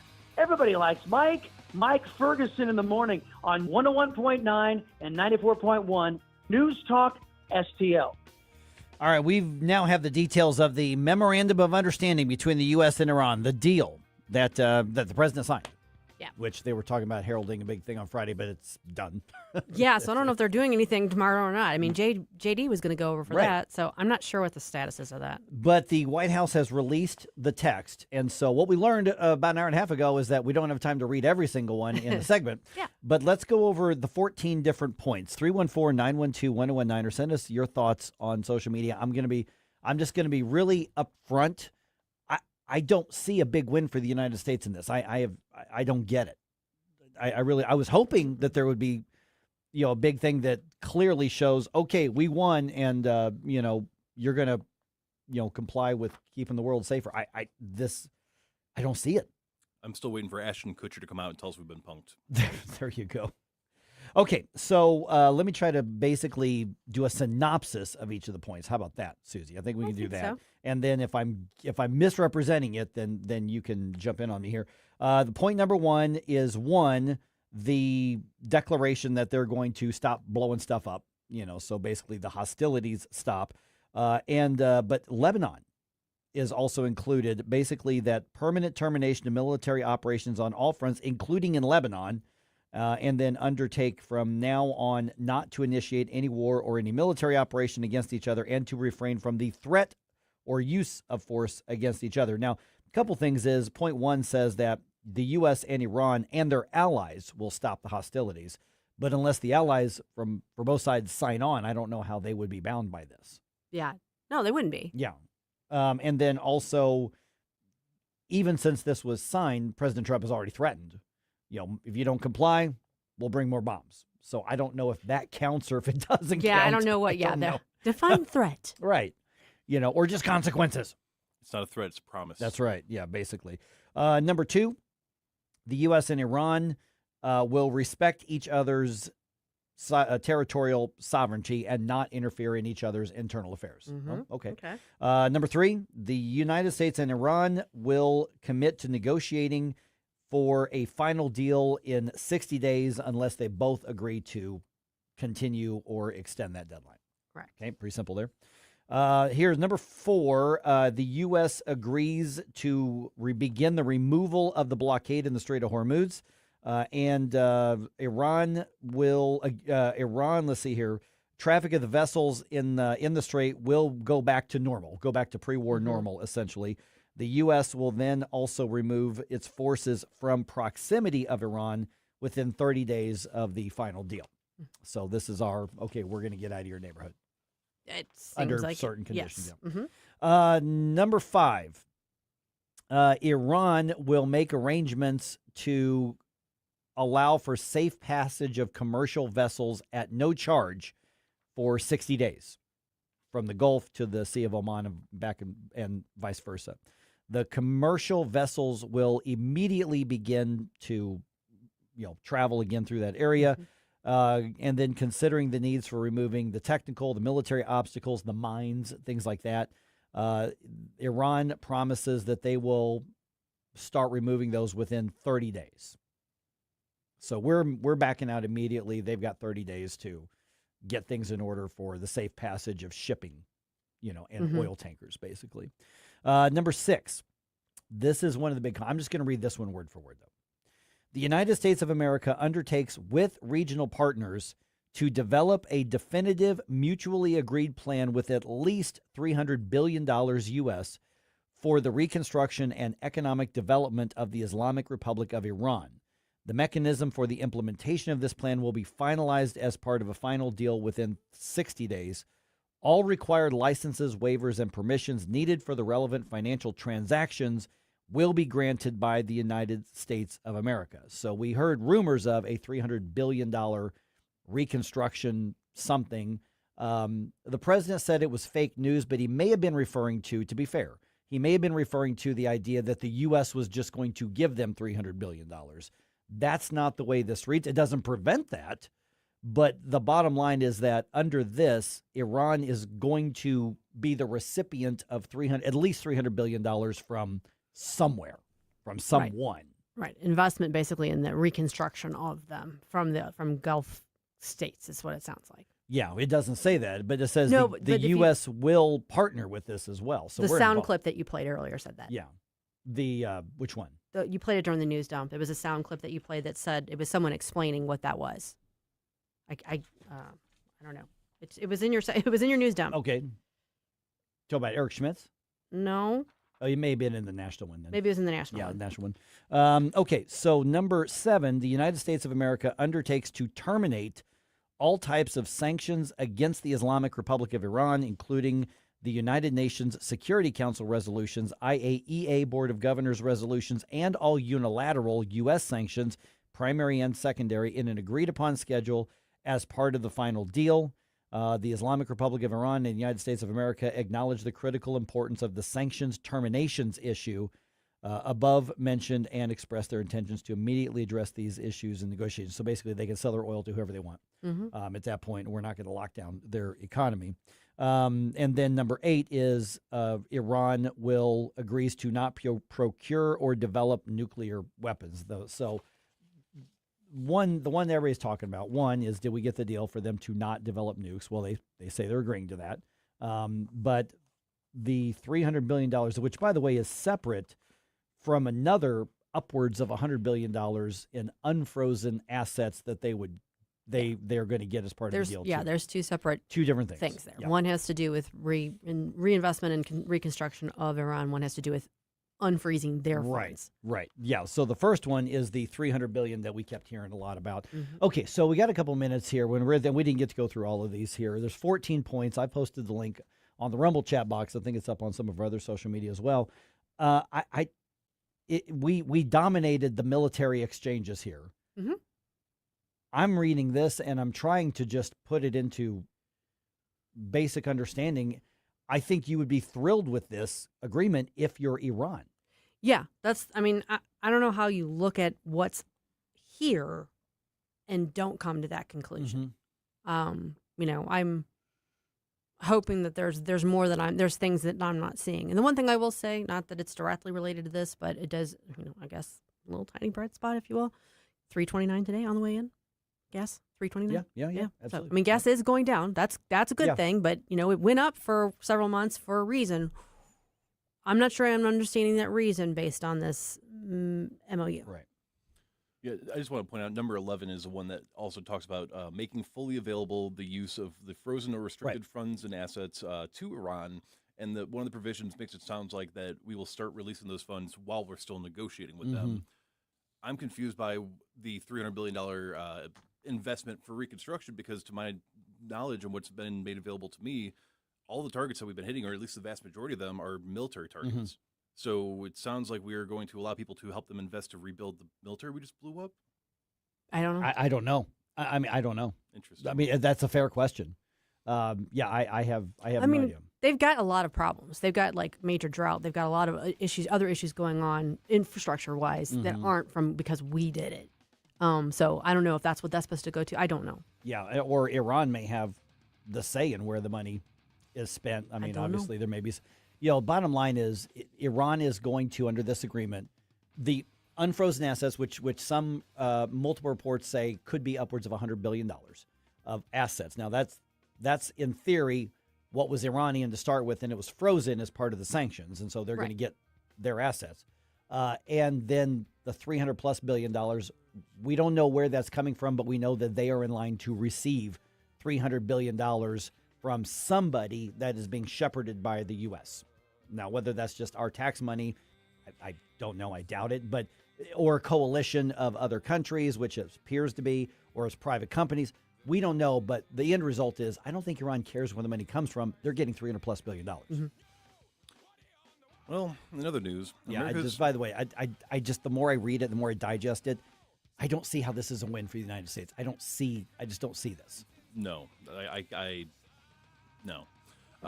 America's leading voice for tax reform is in St. Louis tonight, and you can meet him, and you can get your questions answered about the tax reform choice the Zurins will face in August. We're speaking with Grover Norquist coming up at 7:35.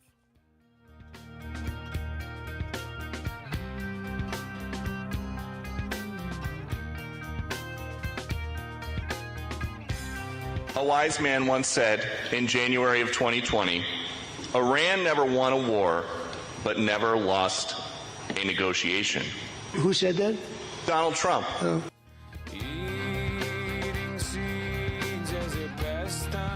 From the NewsTalkSTL Weather Center. Dropping humidity and cooler temperatures today with partly to mostly cloudy skies and a high of 80. Now, a few spotty showers are expected from late this morning into the afternoon, but nothing severe, nothing heavy, nothing long-lasting. Down to 62 overnight tonight with clearing skies. Then Friday looks nice, mostly sunny, low humidity, seasonably warm, up to 84 for Juneteenth. Right now, a quick glimpse at the weekend. Saturday looking mainly dry, but Father's Day continues to look wet. From the First Alert 4 Weather Center, I'm meteorologist Matt Chambers. John Beal Roofing reminds you we are in the stormy season, and that means if you have even the smallest leak in your roof, you could soon have a much bigger issue. Call to John Beal to make sure that your biggest investment is protected. That call can save you major dollars. If you do get hit during a storm, John Beal has a rapid response team. Call 1-800-NEW-ROOF. 1-800-NEW-ROOF. 1-800-NEW-ROOF, John Beal.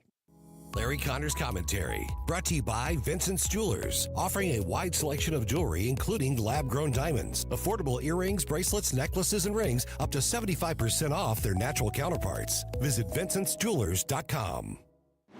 This is Larry Connor's commentary on News Talk STL. Federal judges are appointed by the president for life. Obviously, in some cases, that's not a good idea. I have a recent example. Federal judges, of course, has to be confirmed by the Senate. And sometimes lower federal court judges can quickly slide by unnoticed, basically rubber stamped by the Senate. But that didn't happen with Justice Thomas, nominated by George H.W. Bush. Still, he got approved by a vote of 52-48. Now in Georgia, there is a call to remove a female federal judge. Her staff complaining she was having sex in her chambers. Now, how would they know? They say it was so loud they couldn't miss hearing it. Pretty good sex? Well, at first the judge denied it, now admitting she did it. With a police commander, more than once. She issued a letter. I'm sorry, my actions were wrong. There is no excuse. So maybe it wasn't so good. Or maybe she's trying to avoid impeachment. If they had not been so loud, things like that might not have been discovered, go unnoticed. Even in the Oval Office. Hillary, you know what I'm saying. Get more Larry Connors on Larry Connors USA. Tonight at 6 on News Talk STL. When I have business clients or guests from out of town, I often take them to Cafe Napoli. I know they're going to enjoy any of the Napoli locations. Cafe Napoli in Clayton, Napoli 2 in Town and Country, Napoli 3 in St. Charles, next to Napoli C, Napoli Kirkwood, or Napoli Brothers Pizza and Pasta in the Chesterfield Valley. Excellent food and intellectual conversation, if they bring the intellectual conversation. And NapoliSTL.com. NapoliSTL.com. State Freedom Caucus Unfiltered, Sunday nights at 7 on News Talk STL. Hear all the behind-the-scenes stories about what the State Freedom Caucus is doing across the country, directly from the legislators and the people that are doing it. State Freedom Caucus, Unfiltered, this Sunday night at 7 with your host, Tim Jones. State Freedom Caucus, Unfiltered, now Sunday nights at 7 on News Talk STL. Tim Jones here from my great friends at Comprehensive Chiropractic, the premier chiropractic and sports performance facility in the region. How do I know? Simply put, they've helped me on many occasions. Here's another solution to your everyday aches and pains. The Studio Health and Wellness Center. Services include Pilates and yoga, both with certified instructors. I can also highly recommend the massage therapy, which is not an indulgence. It's a proven method of healing and restoration. Trust my friends at Comprehensive Chiropractic in Eureka, cchiropractic.com. That's cchiropractic.com. Free speech is alive and well in America right here. It's about time somebody stood up for true American values. What this country needs is some backbone. Finally, a president who wants to make real change. 101.9 and 94.1 News Talk STL.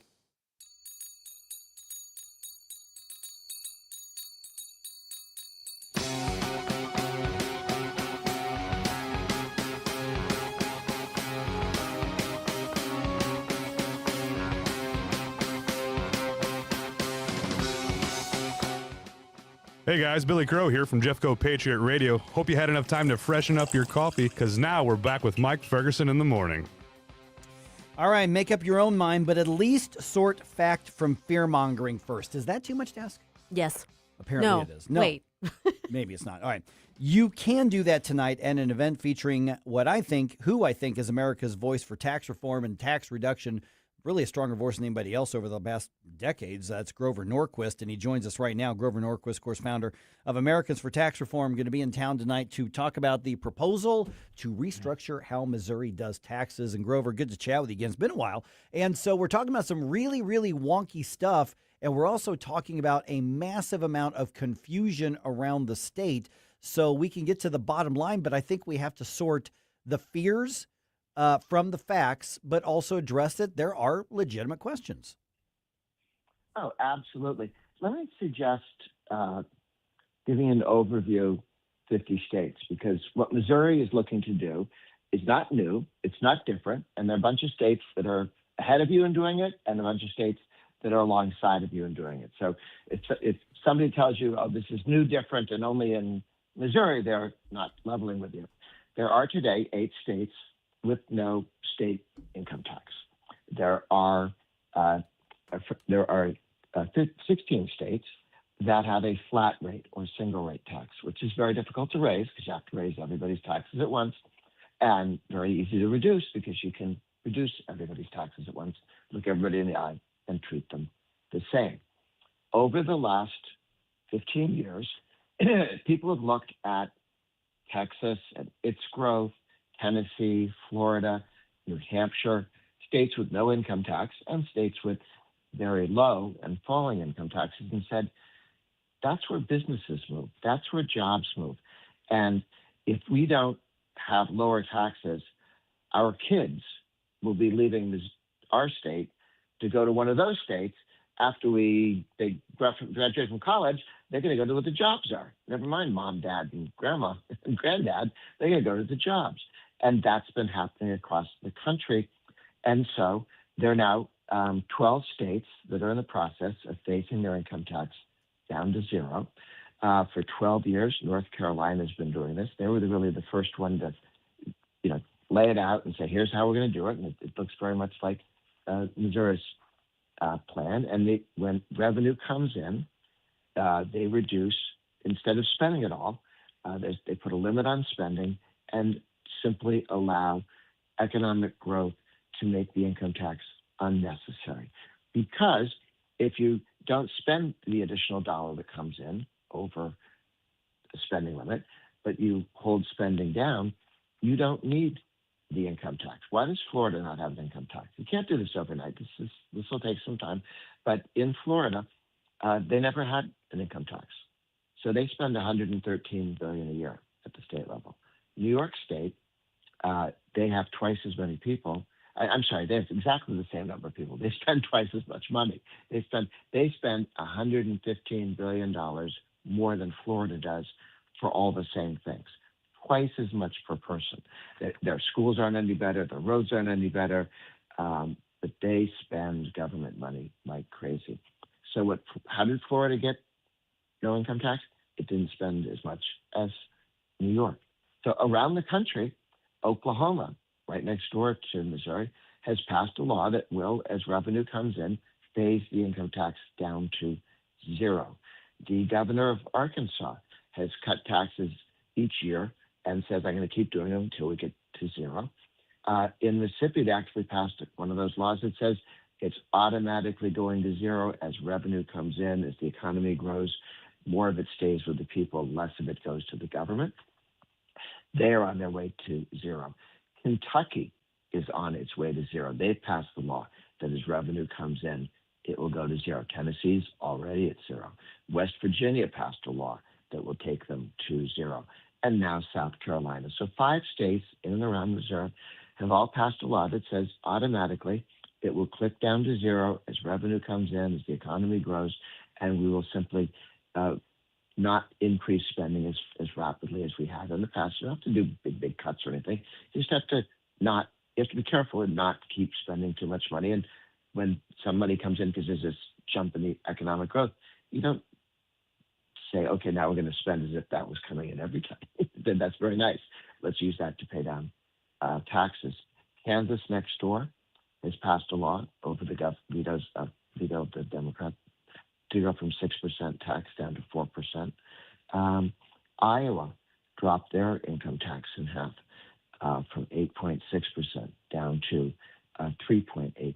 Their corporate income tax 12 down to 7. Nebraska's in the process of taking its income tax down as well to 3.99 in 2027. So these are all surrounding states in Missouri. Arizona's taken their rate to 2.5, and then they'll take it to zero. Ohio went to a single rate, 2.75. Their governor candidate says he's going to take it to zero. So around the country, a lot of states are doing exactly what your governor ran on, saying this is we need to do this to be competitive. We want businesses and jobs to stay in Missouri. We want them to come to Missouri. We want our kids to be able to have a life in Missouri and not have to move to some other state or choose to move to some other state, because that's where jobs and opportunities are. There used to be people went to California or New York, the big cities. They now leave those states because of their tax policy. So what Missouri's looking to do is the same thing, take the income tax and take it down over time and limit spending so you don't spend too much money. And make sure that, this is all done in a way that makes sure that we cover all the bases of what needs to be done. Can it be done? Well, 8 states are at zero now. 5 states are en route to pass into law to doing this already. Iowa's already gone halfway to zero. Iowa's gone halfway to zero. Our friends in Mississippi and Louisiana and Oklahoma and Arkansas have all begun to take their income tax down with the goal of going to zero.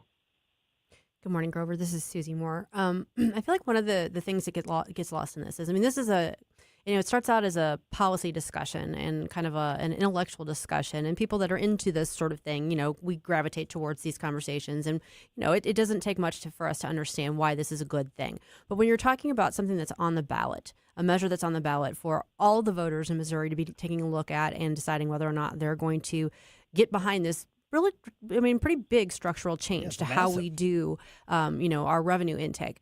It's got to be distilled down, and I don't mean to be glib about this, but basically to bumper sticker logic. Like, there's got to be a way to succinctly sell this to people who are not, really engaged in this, and just trying to make up their mind what's going to be best for their bottom line.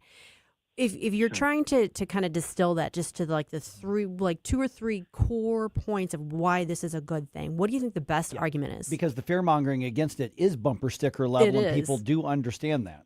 Yeah. Yes, and again, this has been debated in many states, and many other states have said we can't afford to keep the income tax as high as it is. We can't afford to keep it at all. In order to be competitive, to have jobs stay in Missouri and to come to Missouri. Missouri needs to join the movement, which is already, 20 states are already there or getting there, to dramatically reduce the income tax, get to a single rate, get to zero, and in order to have the best jobs in Missouri instead of someplace else. This is a vote for the future. It's also a vote that will help limit total government spending growth. We're not talking about cut.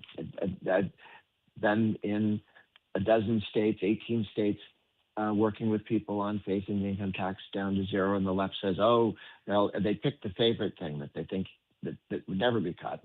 And they say, that's what they'll cut. I guess the people who say this would cause problems, drive in a car up to Iowa. They've cut their income tax, personal and corporate, in half, and they've had growth, and this worked out well. You can visit Kentucky next door. You can visit Arkansas, which is busy reducing tax rates each year, going to zero, and Oklahoma, which has significantly cut its income tax and is going to zero. You can visit Tennessee and see how a state operates without an income tax and how well it operates without an income tax and how many jobs and opportunities it brings there. We know what happens if you allow taxes to drift up and spending to drift up. That way, over time, is California and New York, and people leave. 30,000 people have left Seattle, the one city in Washington State, because of high taxes in just the last 3 years. People do move. They move partially because they see opportunities. They also move because they don't see opportunities in Seattle or where they are. They see them someplace else. So I think this is a vote for the future to make Missouri competitive, more competitive than many other states, and as competitive as the states that are a little bit ahead of them right now. All right, Grover Norquist from Americans for Tax Reform going to be in St. Louis tonight. That's going to be over at Lodge de Pere. Details are at NewsTalkSTL.com, and this is in partnership with the Eagle Forum. Our own Tim Jones going to be there, as well as State Representatives Ben Keithley and Bishop Davidson, two of the movers and shakers that helped put this on the ballot. So, Grover, I'm encouraging people, show up with the most difficult questions possible. Yes. I mean, yeah. Yes. Appreciate talking to you again, Grover. Thanks so much. Good to be with you. Thanks, Grover. I want to let you guys know about another exciting event coming up, too. That is tomorrow, Friday, June 19th. Jamie Allman Live. He's going to be there for lunch at Shorty's Diner, just east of Westport Plaza, from noon until 2. You can watch Common Sense Radio live and take in the great atmosphere and food at Shorty's Diner on Lackland Road in the Westport area. As Shorty says, it's not fancy, it's not fat-free, it's just the way it used to be. The Jamie Allman 3-Martini Lunch is going to be live Friday, June 19th, noon till 2. Plan on grabbing some friends and joining us.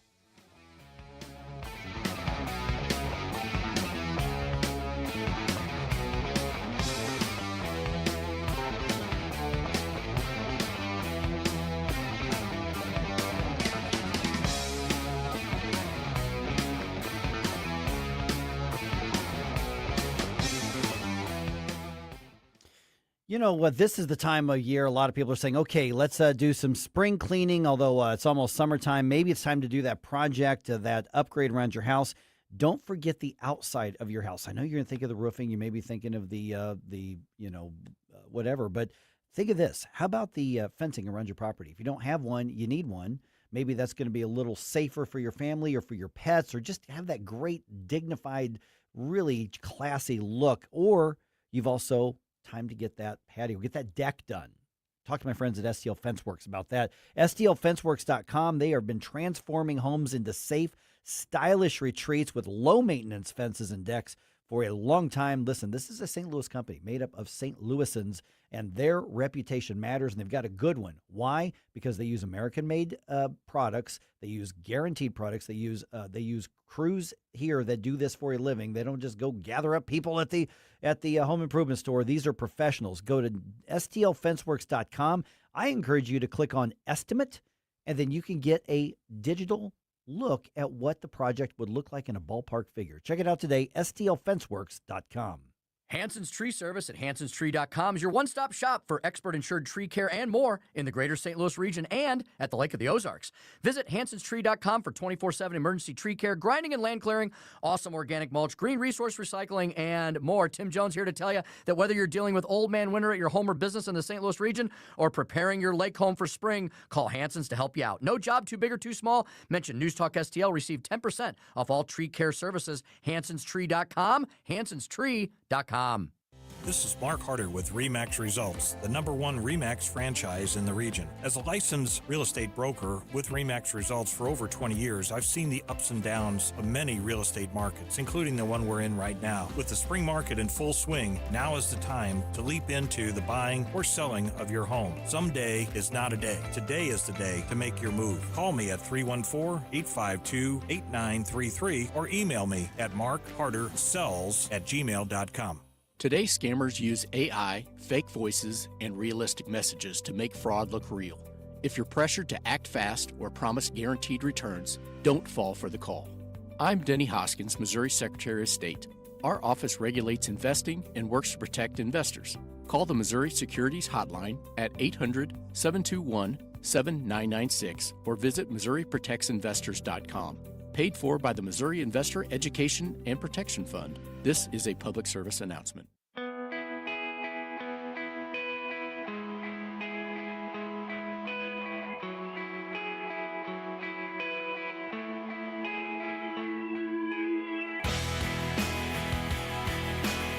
Hey everyone, this is State Senator Nick Schroer. I am the host of Stand and Fight every Sunday night. Right now, let's hear more of Mike Ferguson in the Morning Show here on News Talk STL. All right, I posted this on the Rumble chat box. Jerome, have we put that up on any of the other comments or anything for Facebook or anything like that? The MoU between the U.S. and Iran? I pinned it on Facebook, and it's also on the comment section of the stream on X. Okay, excellent. So you can read it for yourself. So we've got the details of the plan or the deal with Iran. Is it a good one? Also, we now know for sure what caused that downtown sinkhole, and the Cardinals on the road for a road trip starting tonight, 7:53. Let's work in another quick news dump here. The Morning News Dump, brought to you by STL Fenceworks. The Morning News Dump. Are you joking? Is this a joke? Listen, folks, the Morning News Dump. All right, the White House released the full text of its memorandum of understanding with Iran just hours before President Trump signed that deal into place. He was in France.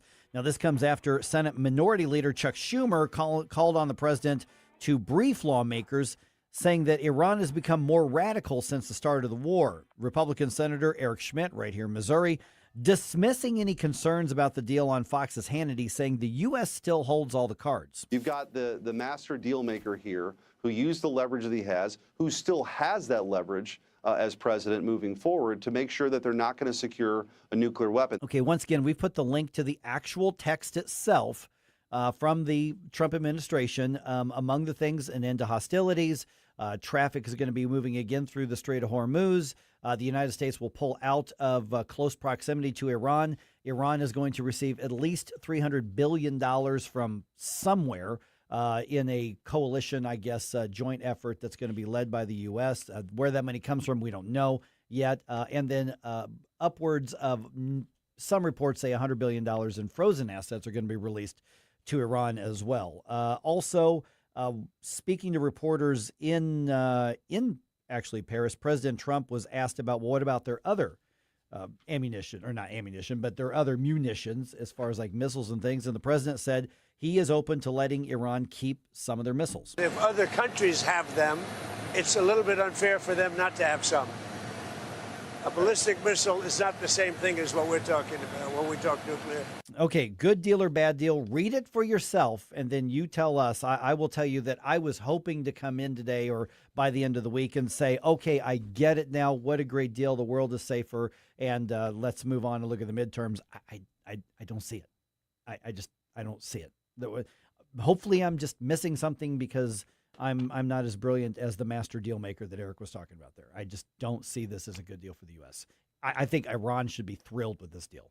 I will happily change my opinion on it. Yeah. I would like to be able to change my opinion on it. Right now, I don't feel good about it. Yeah. All right, let's see here. What else we got going on? Oh, the Board of Police Commissioners approves significant raises for the St. Louis City command staff. Mayor Kara Spencer was the only vote against that. The raises range from 16% to 22%. Uniformed officers received a 7% raise earlier this year.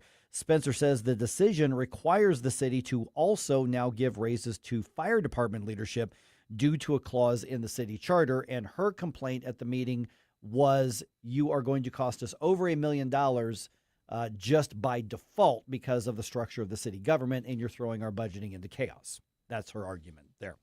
Okay, the water main failure caused the downtown sinkhole. That is the determination of the Missouri Geological Survey. Now, this is actually good news. It sounds weird, but this is actually good news in a bad situation, because a naturally occurring sinkhole would have been a lot harder to assess and a lot harder to fix, and according to the article I was reading, could have potentially extended down much, much, much farther into the soil. Right. It's a question of contrasting, Earth structural issues versus man-made structural issues. Yeah. Yeah, so the part of I-44 above the sinkhole is going to remain closed at least through next weekend while repairs are being made. But as odd as it sounds, that is actually the best case scenario to find out what happened on that. Still not good, but that's better than, oh, boy, it could be unstable another 10, 20, 30 feet below. Then we got a real problem. But they're saying, nope, water main break, it just saturated all the ground. We just got to fix it, put things back in place, and we should be back up and running. Fingers crossed. Yes. Water mains and sewer mains crossed. Okay. All right. No, don't do that. Yeah, don't do that. That sounds bad. Okay. They didn't get the sweep, but the Cardinals did win the series against the Padres. Cardinals win the first 2 games of the series, but they lose last night. Final score at Busch Stadium was Padres 6, Redbirds 1. Cardinals going on the road again, but they don't have to go very far. Just headed down to Kansas City. Going to be at the K tonight for a series against the Royals. Game time is at 6:40, and the Cardinals remain in second place and remain in that wild card spot for the playoffs as it stands right now. So the Cardinals' destiny as far as the postseason completely in their hands at this point.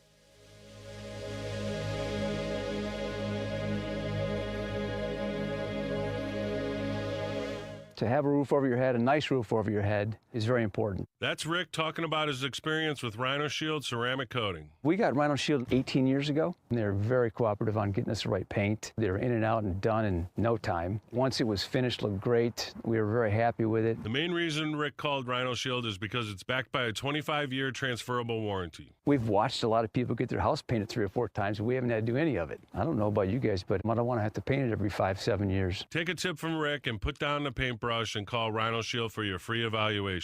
877-25-RHINO. 877-25-RHINO. Or visit 877-25rhino.com. We got Rhino Shield 18 years ago. Financially makes sense, especially if it's going to last like this did. Still looks great. Call now. 877-25-RHINO or 877-25rhino.com. Don't paint, don't Rhino, go Rhino Shield. Never paint your house again. Rhino Shield. Simply Health with Dr. Brian Deloney. Alzheimer's is not just a memory problem, it's a brain resilience problem. This week we talk practical strategies to support brain function like diet, metabolic health, mitochondrial support, peptides, light therapy, sleep, and the habits that help the brain repair. Simply Health with Dr. Brian Deloney. Saturdays at noon on NewsTalkSTL. To find out more about Simply Health Integrated Medical, log on to simplyhealthintegrated.com. A Disney cruise is no ordinary vacation. It's an adventure, a fairy tale, a dream. Step aboard and discover where favorite Disney characters meet fun for the whole family, where total rest and relaxation meet the ultimate escape and excitement, where a dream vacation meets a magical cruise. Only on Disney Cruise Line, where magic meets the sea. Magic Expeditions will make planning your Disney cruise easy. Reach out at magicexpeditions.com. KLGY HD3 Clayton, K270BW Bellefonte, KNBS Bowling Green. This is News Talk STL at 1019, 94.1, and always streaming at NewsTalkSTL.com. News this hour from Town Hall. I'm Alex Thomason. We're never going to let them have a nuclear weapon, the words of President Trump Talking about the memorandum of understanding that he and Iran's president have signed, Mr. Trump denounces as fools those who criticize the agreement. That would include Democrats as well as some Republicans. More from correspondent Andrew Stewart. The initial agreement calls for Iran to dilute its stockpile of highly enriched uranium. The accord would also waive sanctions on that country, immediately permitting Iran to sell its oil freely. That's what U.S. officials say. Those officials read the language of the memorandum on ending the war to journalists on Wednesday. And this is just the start. Now there will be talks aimed at reaching a permanent deal with Iran. In the meantime, President Trump says that if the Iranians do not honor terms of the agreement, bombs will fall once again. War Secretary Hegseth says it's about time for the European allies to take more responsibility for their own defense.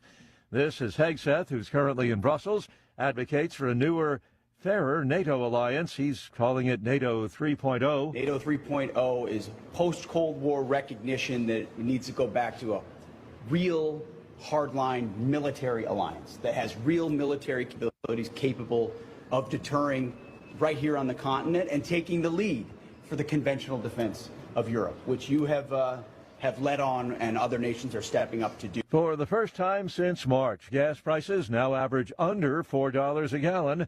AAA's national average for regular, $3.99 a gallon. That's down a couple of cents from yesterday. It's down about 50 cents from a month ago. On Wall Street, ahead of this morning's opening bell, the Dow futures 248 points higher. NASDAQ futures are up almost 500 points. More on these stories, townhall.com.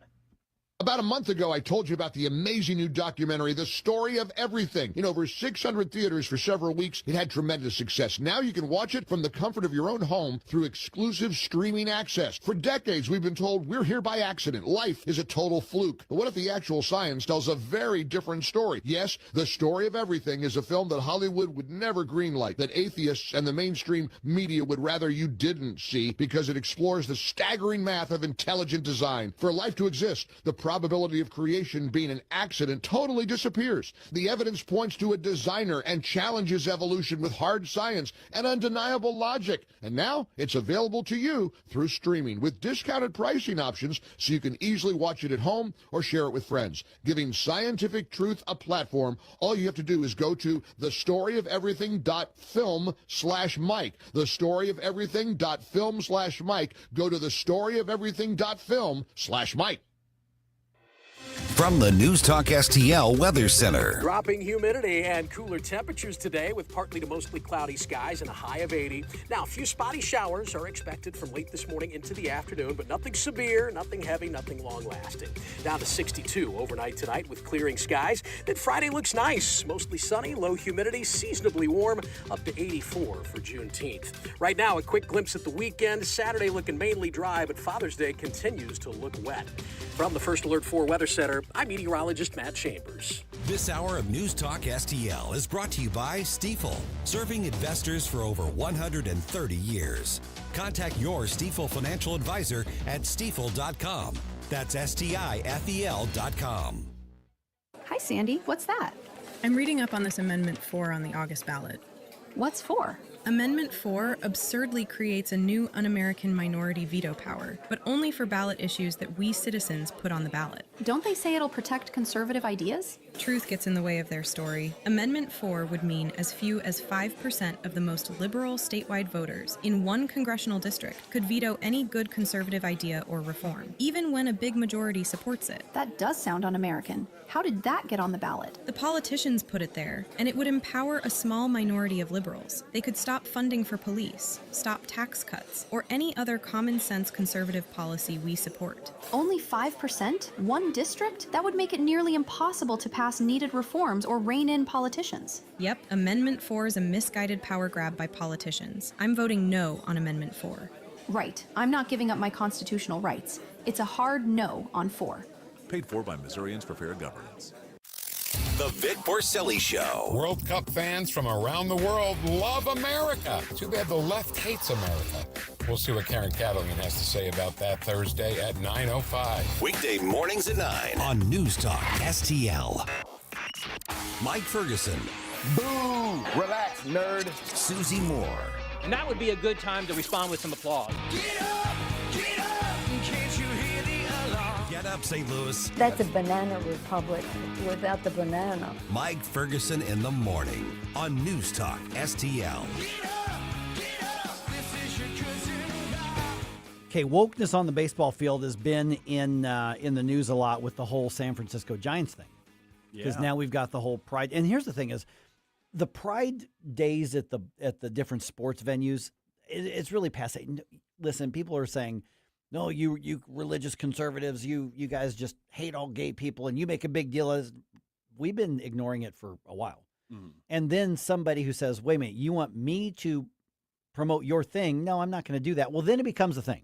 Because what happens with like really, conservative people of faith and who aren't on board with the LGBT stuff, you know what they do about Pride Night? They don't go. Yeah. They go do something else instead. That's really what it comes down to. But there's a new kind of twist on this.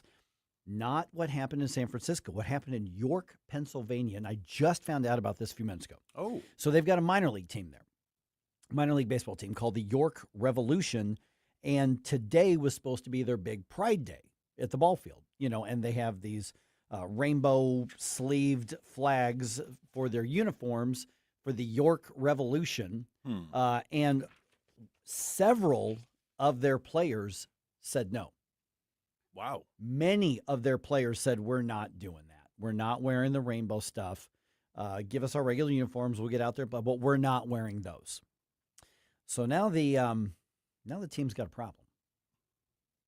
Oh? What happens? You got several players. Oh, and you can't just bench them all, can you? No. But a lot of players they're like, we're just not doing it. They didn't say anything, against LGBT communities or whatever, but they're just like, we're not doing that. So now what do you do? Yeah, so I thought it was clever. I believe it was on the hats that they put the Bible verse that explained what a rainbow was for. And I thought that was a respectful yet clever way of showing your disagreement while also not making a grandstand gesture about it. This is what the rainbow means to me, is what those ball players were saying. And so I think if it was something like that again, I don't know how you do that with the shirt though. And the shirt that's on that paper that you just held up for the stream camera, that's not a good looking shirt. That looks like something it's an ugly uniform, like either like a Woodstock hippie or like a clown would have came up with. It's really weird, and they weren't objecting because it's just an ugly uniform. Basically, they took the rainbow flag stripes and they just put it on the sleeves of the uniform. Is what they did there, because the rest of the uniform's pretty old school, nice looking uniform. And so the York Revolution canceled tonight's game. They just canceled it entirely. They canceled it. Whoever has tickets for it they'll be treated like a rain out where you can use the tickets for somewhere else. They put a big apology. They slammed their players. They're making a $10,000 donation to a local LGBT activist group. And they are, instead of saying, okay, fine, just wear the uniforms, our regular uniforms, instead of allowing the players to dictate the uniform thing, they are so on board and so worried about backlash from the, I guess, LGBT activists, left-wing media, whatever, that they've decided to cancel the game and try to blame it on the players. So they put out a statement. I actually printed you a copy. It's up there somewhere right there. And I literally just found out about this about 20 minutes ago. And so they say, and this is from the York Revolution. This is their club statement. And this was issued last night. It is with great disappointment that the York Revolution have issued important change. Is with great disappointment, and that the York Revolution have issued important changes to our 11th annual Pride Night on Thursday, June 18th. Most significantly, the scheduled game between York and Southern Maryland will not be played, and Pride will still be hosted as a free admission event. Everybody's tickets for the game on Thursday will be treated as a rainout and can be redeemed for any future game. This decision was not reached lightly. Unfortunately, several of our players have refused to wear the scheduled Pride Night jersey, and the club decided that hosting the event is more important than forcing our players to wear jerseys they are not comfortable with and playing the game. As a result, and out of respect for the Pride community and the York community as a whole, the York Revolution have decided that the game on Thursday, June 18th, will be forfeited, and the Pride Night will continue on as a feature element of the evenings at Wellspan Park. We feel this is the best way to stay consistent with our longstanding partnership with the Rainbow Rose Center, JLS Automation, and the long list of allies that have always been key partners of the York Revolution's success in York, Pennsylvania. To be clear, this action by the players is completely inconsistent with our vision as the most welcoming place in York, as a small token of our regret for the last-minute change of plans and support for the LGBTQIA plus representing partners. We are making a $10,000 donation to the Rainbow Rose Center to support and further their work in making sure the York community is as inclusive as we strive to make Wellspan Park in York, Pennsylvania. And then it was like, here's what's going to happen at the thing tonight. So. Okay, well, a couple things here. So I understand that there is some level of required unification of sports teams. I mean, in football, we were taught you are a unit. You are all the collective as a one, thing. I don't understand why this has to be ingrained integrally into the uniform rather than saying, look, guys, it's Pride Night. We'd like you to wear maybe like a headband or like rainbow socks, something that if you support this and you want to stand with the community, you can still express that, but you're not obligated. It will not compromise the integrity of your uniform. Right. And if they are, it's not aligned with their vision. Well, why don't you get on the field and go play the game then? You're not the ones out there drawing the fans in and been performing and winning the games. You guys are. It just sounds like like the HR Karens are mad about this. Yeah, it really is. The HR Karens are definitely, the PR Karens are bad about this. They're mad about this. And what you've got here is the line being crossed, because you're right with like, I've been on ball teams with some ugly uniforms, but you know what? That's the uniform. You get on the field. That's the way that it goes. What you've got here is all of these players, and keep in mind, minor league baseball, these guys are hungry. They are desperate for a chance to get to the next level of baseball. So anytime they buck the team or buck the league, they are putting their entire career and their dreams at risk. I want people to understand that. So here's another aspect of this, is that these guys are looking at this going, those photos are going to be forever on the internet. Someday I'm going to be done with baseball, or I'm going to go back in the off season to my family at church and somebody's got a picture of, why are you wearing, gay pride stuff, LGBT stuff, when we know you don't believe this? Why didn't you stand for it? So you've got a lot of people now probably inspired by the NHL players, some of them with the Blues, the players for the Giants, Clayton Kershaw a year or so ago with the Dodgers, and some others, Texas Rangers. They're just saying, we're just not going to do it.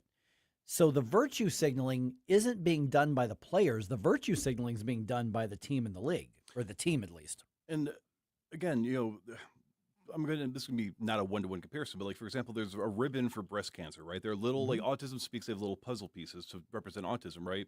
Why not just have something like that to represent the gay stuff? Or just put the flags up or whatever. Yeah, I mean, I sing It's Raining Men as instead of the national anthem, whatever you want to do. I mean, and I get, it's a private organization, or, it's private people. It's a job. You show up, and whatever the uniform you're required to wear for your job is, you have to show up in uniform. It's just very interesting that you would be willing to put this much contention and draw this much bad publicity by trying to compel these on people. Yeah. And it's just bad optics. And then to say, well, okay, so for everybody out there that they may be fine with gay people and they may be supportive of gay people's rights to express themselves, they just don't want to be exposed to it all the time. Right. Now you're going to say you can't, we're going to cancel the event and you can't even watch the game. Yeah, you can't even, exactly. But they're throwing their players under the bus for not being on board. I mean, you think about it, you mentioned, for instance, the breast cancer, the pink. There is in Major League Baseball, at least, I don't know if minor league baseball does it, but there's a day where they do like awareness for breast cancer issues and research, and all the players wear all kinds of pink. Mm-hmm. You'll see a lot of catchers and their gear is pink, and the socks are pink, and and all of that. And would I be wild about going out and playing ball in a bunch of pink stuff? Yeah, probably not. But obviously, breast cancer affects so many women, and you're drawing attention to it. And okay, men. Yeah, and some with men. Yeah, and it comes down to, you know what, you wear the socks, no big deal. You're not making a personal moral statement. You're not saying this is something that I'm gonna want to advocate for. It's fine to go get tested and medical care and all that kind of stuff. In the case of the pride stuff, you're saying you are going to become the advocate whether you want to or not. You are going to be a representative of our cause, right? And again, this would be such a non-story if it was just something. Because this jersey is just hideous, but I'm sure some people out there would want to wear this jersey if they supported the cause. So if it was something where it's like, hey, it's Pride Night, we're going to be selling these to the fans, or you have a chance to win whatever, T-shirt, gun, whatever it is, I don't think that anybody would really sit there and have a problem with that. I mean, maybe a couple people in the audience, but well, then don't buy it. Yeah, well, exactly. Don't show up that don't, night. Don't then. buy it. But it's just I can't think of any other cause similar to this where it would be you are going to do this whether or not you like it, and you have no choice but to do it, and then we got too much pushback. Instead of making a compromise on this, instead we're just going to cancel the entire thing altogether. Yeah, instead of saying, all right, guys, we're not going to make you wear the flamboyant flamingo dancer-looking jerseys here. Fine. But we're going to do a thing in between the innings. You are not going to make a scene. Okay, fine, Well, and that's the thing, too. So if they had just conceded and came to a concession, then the players that would not endorse this would look bad, of course, to the LGBT people, but it would not make the team, I would think, look bad. It's not going to come back on them to say, "Hey, look, we understand that people have different views, and we're here to play. We're here to play games." Right. So we respect their decision to sit out of this. We, apologize to anybody that's offensive, but come out anyway, celebrate with us. I think that would have been probably the best way to avoid all this, and I think that this is just going to be a big PR thing for that entire team. I mean, I don't know anything about York, Pennsylvania. I've never been there. I don't know if they're left wing or right wing or in the middle. Pennsylvania is kind of like Missouri. They've got Amish country. Yeah, they've got they got a lot of Amish country, but they've also got two major cities that are left wing. But they've also got a lot of smaller and rural areas that are more conservative. That's just the way Pennsylvania is kind of similar to Missouri in that realm. Sports teams should just get out of the activism thing. Yeah. It's one thing for breast cancer. It's one thing for autism. It's one thing for prostate cancer. It's one thing for, whatever. Those things are one thing. But they just get out of the social and the political activism. Just get out of it. It's just not good business. And sports is the area, one of those areas where we should be able to go and get away from all of that. So you're talking about inclusivity. How about something everybody can unify over? So you're talking about inclusivity, but you're dividing people and telling some people you're not welcome here if you have traditional views.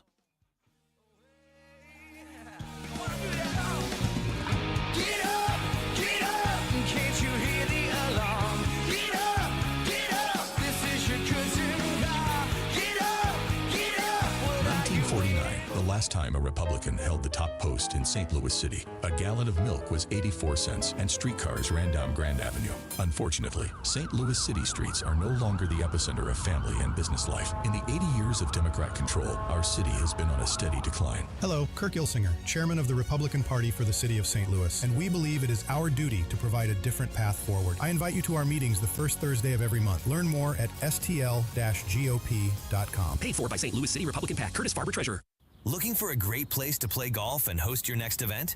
Sugar Creek Golf Course in High Ridge is more than just exceptional golf. Our clubhouse is the perfect spot for private parties, family get-togethers, and unforgettable celebrations. Make your special day even better with our welcoming atmosphere and outstanding service. Visit sugarcreekgolfcourse.com for more information. That's sugarcreekgolfcourse.com, where great golf and great memories meet.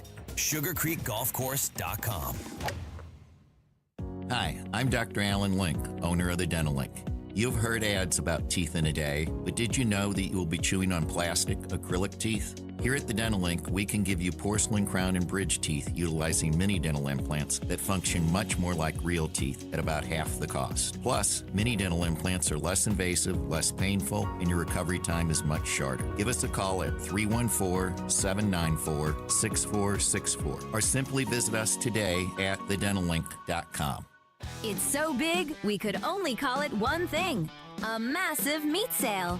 This Thursday and Friday, June 18th and 19th at Country Mart in St. Clair. Ground chuck, $4.49 a pound. Boneless strips, $11.99 a pound. Pork butts, $2.20 a pound. Boneless beef top sirloin and bottom round flats, $6.99 a pound. Hurry while supplies last. 2 days only, Thursday and Friday, June 18th and 19th. See all the items on our Facebook page. Country Mart in St. Clair.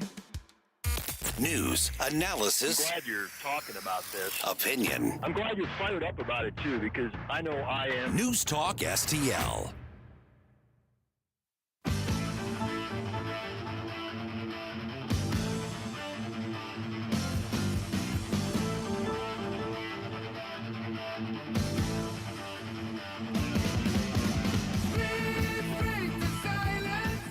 Hi, it's Vic Porcelli. And Ken. Hi, Ken. Hey, Vic.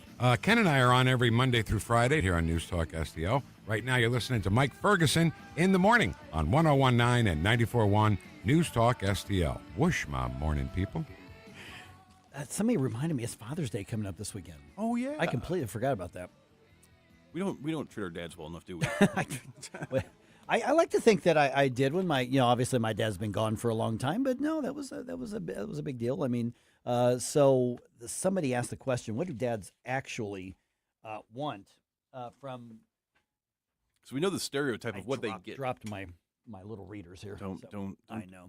We're doing a live production here, Mike. It's live radio. This is what we're doing. So, yeah, but anyway, you were saying. So. Yeah, I mean, we know what dads generally get, like with socks and ties, and right. But this will be interesting. What do dads actually say? So somebody put the question up there on Reddit, and what's interesting is on this show here, all three of us, Susie's dad's gone, my dad's gone, your dad is as well, right? I think, yeah. So I mean, none of our dads are still around anymore on this, but my dad died 8 years ago, I think it was, and so basically a lot of the common responses were the intangibles, be able to spend time with family.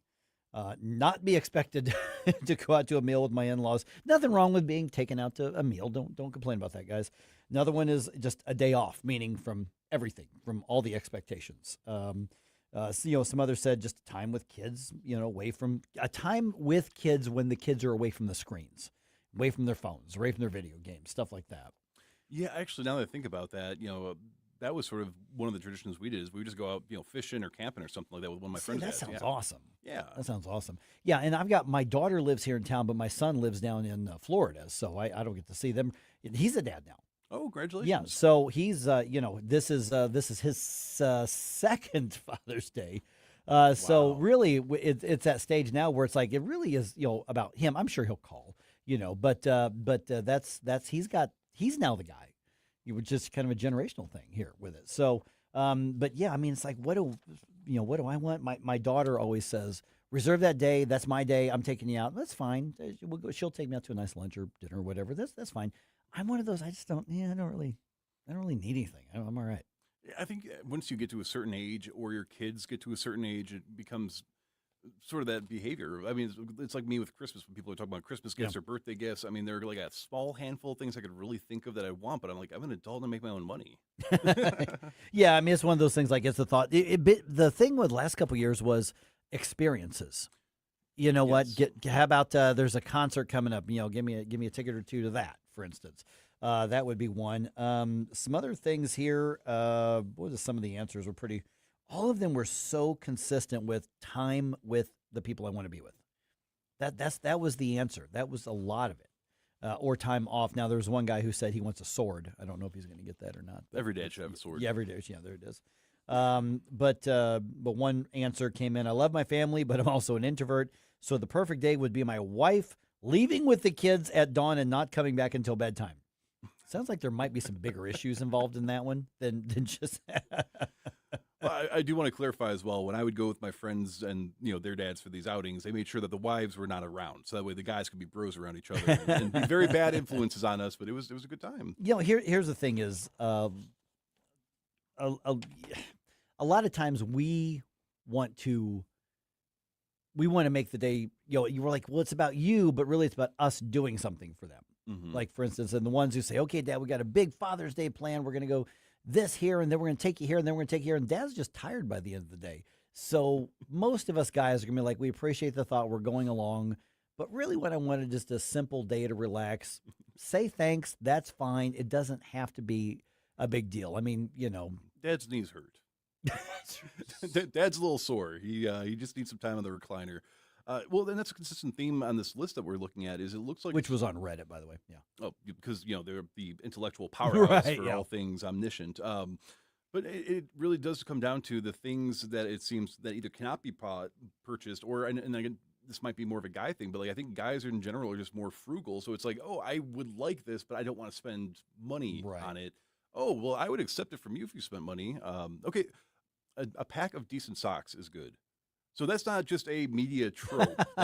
What is it about? Is it just because luxury socks seem like a wasteful purchase, or what's up with the whole socks thing? I think it's a matter of, I don't buy any clothes until something's really falling. I don't remember the last time I bought clothes. I mean, other than I needed like a new shirt to go underneath my baseball jersey for the games. I mean, I don't know the last time I bought it. I wait until something's falling apart, and then I will go buy it because I'm like, why am I buying these socks? I have socks. I could spend that money on something else. It's a really like dude way of thinking. And only 2 of my toes are poking out. Yeah, From the exactly. socks, yes. Pressure washer. Okay, that one. I get that. I get that entirely. I don't know what it is about pressure washing, but it is very cathartic. It's just therapeutic almost. Yeah, it's one of those. It's like almost like when have you ever split wood with an axe? Mm-hmm. Yeah, been a long time. But Oh, yeah, now firewood? not a huge one. I had the more like firewood Like kind little of thing, hatchet, but yeah. But there's something about you split, the small logs, not like a lumberjack cutting down trees, but there's something about that's so satisfying about it. See, and the funny thing is with whether it's, Mother's Day and Father's Day have such different vibes. I think a lot of people think it's just the same thing. No, it's not. Moms get celebrated as they should. Moms get treated to extra stuff. Now, unfortunately, my mom lives in a whole other part of the country, so I don't get to see her too much, but mom should get taken out to lunch or dinner. Mom should get big present. There should be kind of some pageantry on it. Most guys, I'm going to stereotype here, most guys, we just don't think that way. We just like simple, relaxing. You know what? There's a game on. Let me watch the game. You know what? I want to hang out. I want to take a hiking trip or whatever the case is. It's just so different. It's almost like men and women are different. Huh. I wonder if anybody's ever had that observation before. Well, and there's something to that as well. I mean, in psychology, there's the idea of love language, of like how you express your affection for others versus how you want to have people express their affection towards you. And consistently, guys are less about the materialistic, they're less about the attention seeking overall. Whereas the opposite is that they feel better being able to be the one to show somebody affection, to make them feel appreciated. And like I said, in my observation growing up, you need to celebrate mom because of everything she went through to get you here. Yeah. But also you need Father's Day because you have to remind Dad that, hey, we remember you're part of the family too, right? See, and here's the thing. Yeah, exactly. Yeah, who's that? Who's that? Dad? Oh, he's the one that fixes stuff. No, dads want to feel appreciated. And sincerely appreciated. And honestly, that's probably for most guys, I'm going to guess that's more valuable than probably any gift that you could get. It's like, well, I can do something, go out of my way to remind him and sincerely say, hey, I've been thinking about this. I really appreciate this. Or I can give him a $100 gift certificate to whatever. They'd rather have the first. I really think that. No, there's definitely something about, I guess, that feeling of respect. So there are people that I've known throughout my life where it's like they ambush you with gifts. And it's nice that somebody's thinking about you like that, but it's like to be able to get some silence if that's all you want, and to have people not take that as an offensive gesture or like, no, you need to go out. It's your, whatever holiday. But to be able to have that level of, okay, somebody is actually respecting and allowing me to celebrate myself how I would like to be celebrated, I think that's something that's very important, especially with, once you have kids, it just goes crazy from there. Yeah, and I think most dads, most guys, they don't care about being celebrated. We don't care about being celebrated. No. We just don't. You want to do something nice to me, great, but let's make it a day. Let's do something relaxing. That's fine. That's just my observation, because, if we don't do anything for Father's Day, I'm fine. I'll spend my Sunday working out or doing whatever, relaxing. I'll be fine. If you want to, build a statue of me and put it in the park somewhere, sure, that feels good. Again, that's Christmas, Jerome. That's what comes for Christmas. All right. And let's see. Flowers and a card. Okay, no. that person's being facetious. No. I don't never. Do no. And tickets to a York Revolution game, apparently. No. Oh my goodness. Don't do flowers. Long hike with the kids. A lot of these involve the kids. Yeah. Not the wife. That's something I'm noticing here is not a nice evening with the wife is not reoccurring, but the kids keep coming up. Yeah. An ice cream cake. You could. Oh, that's always good. That's always good. That's always good. Again, dads, I don't think put as much emphasis on Father's Day. So of course, just having an excuse to eat an ice cream cake and not feel guilty is probably. Yeah. What's Dad's favorite comfort food? Do that for lunch or dinner. It's pretty simple. Grilling, barbecuing, and smoked meats did come up a lot in this list, though. For good reason. Oh yeah, we are some Neanderthals sometimes with our appetites. And there's just something great about smoking a brisket or cooking a steak. Now, in other news, though, the Trump administration announces the details of the working plan for Iran. You tell us, is it a good deal for America? That's coming up here at 8:35.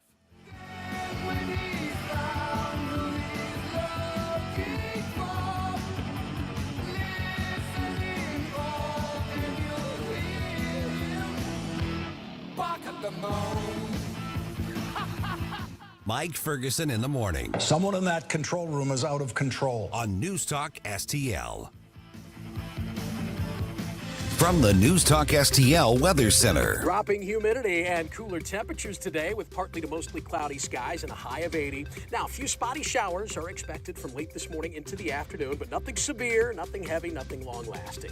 Down to 62 overnight tonight with clearing skies. Then Friday looks nice. Mostly sunny, low humidity, seasonably warm, up to 84 for Juneteenth. Right now, a quick glimpse at the weekend. Saturday looking mainly dry, but Father's Day continues to look wet. From the First Alert 4 Weather Center, I'm meteorologist Matt Chambers. Fox News commentary with Craig Gutfeld. Next. From around the world, Trey Yingst, joining us from Tel Aviv, Israel. To Washington. I'm Mike Emanuel. To your own backyard. If a story impacts you or your wallet, we're on it. It's the Fox News Rundown. We give every story the deeper look it deserves with must-listen interviews and smart analysis from the voices you can trust. Start your day with the Fox News Rundown. Listen and follow now at foxnewsrundown.com or wherever you get your favorite podcasts.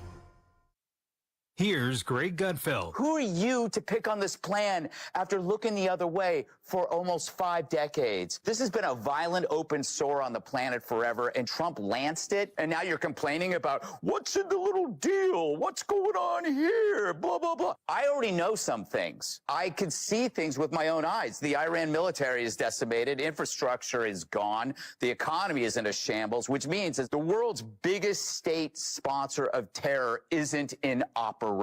One way to stop an agent of chaos is putting their entire existence in chaos. And Trump kind of already knows. He does that all the time. He's like, if somebody's messing with him, you just make their life difficult. Did that with Iran. You can complain all you want, but that is a concrete success story you can see with your eyes. Iran isn't sponsoring any terror. They can barely sponsor a little league team. For more commentary like this, go to foxnewspodcast.com.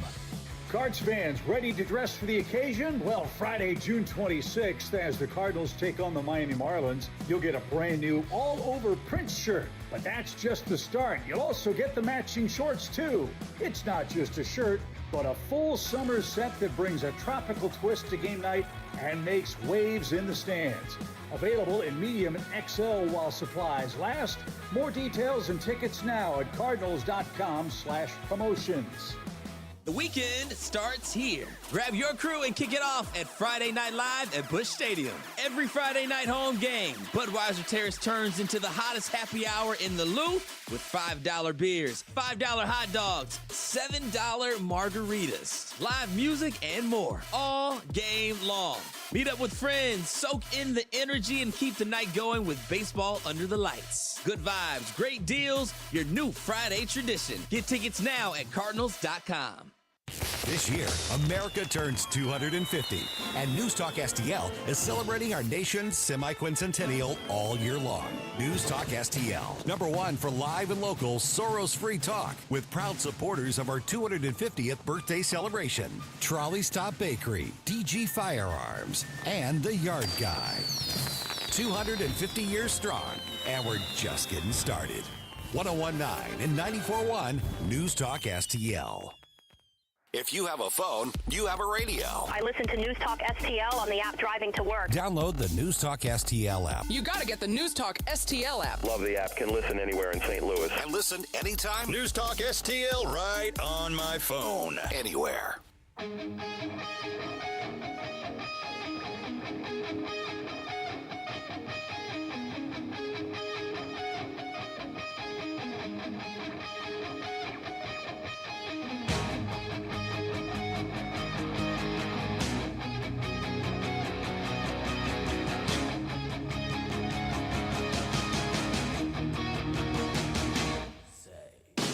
The Mike Ferguson Show is one of my favorite programs. In addition to Larry Connor's USA, catch my program at 6. Now, back to Mike. What did we start in the Rumble chat box? We're like talking about tannerite and blowing stuff up and don't include what in the world? What is going on with you people?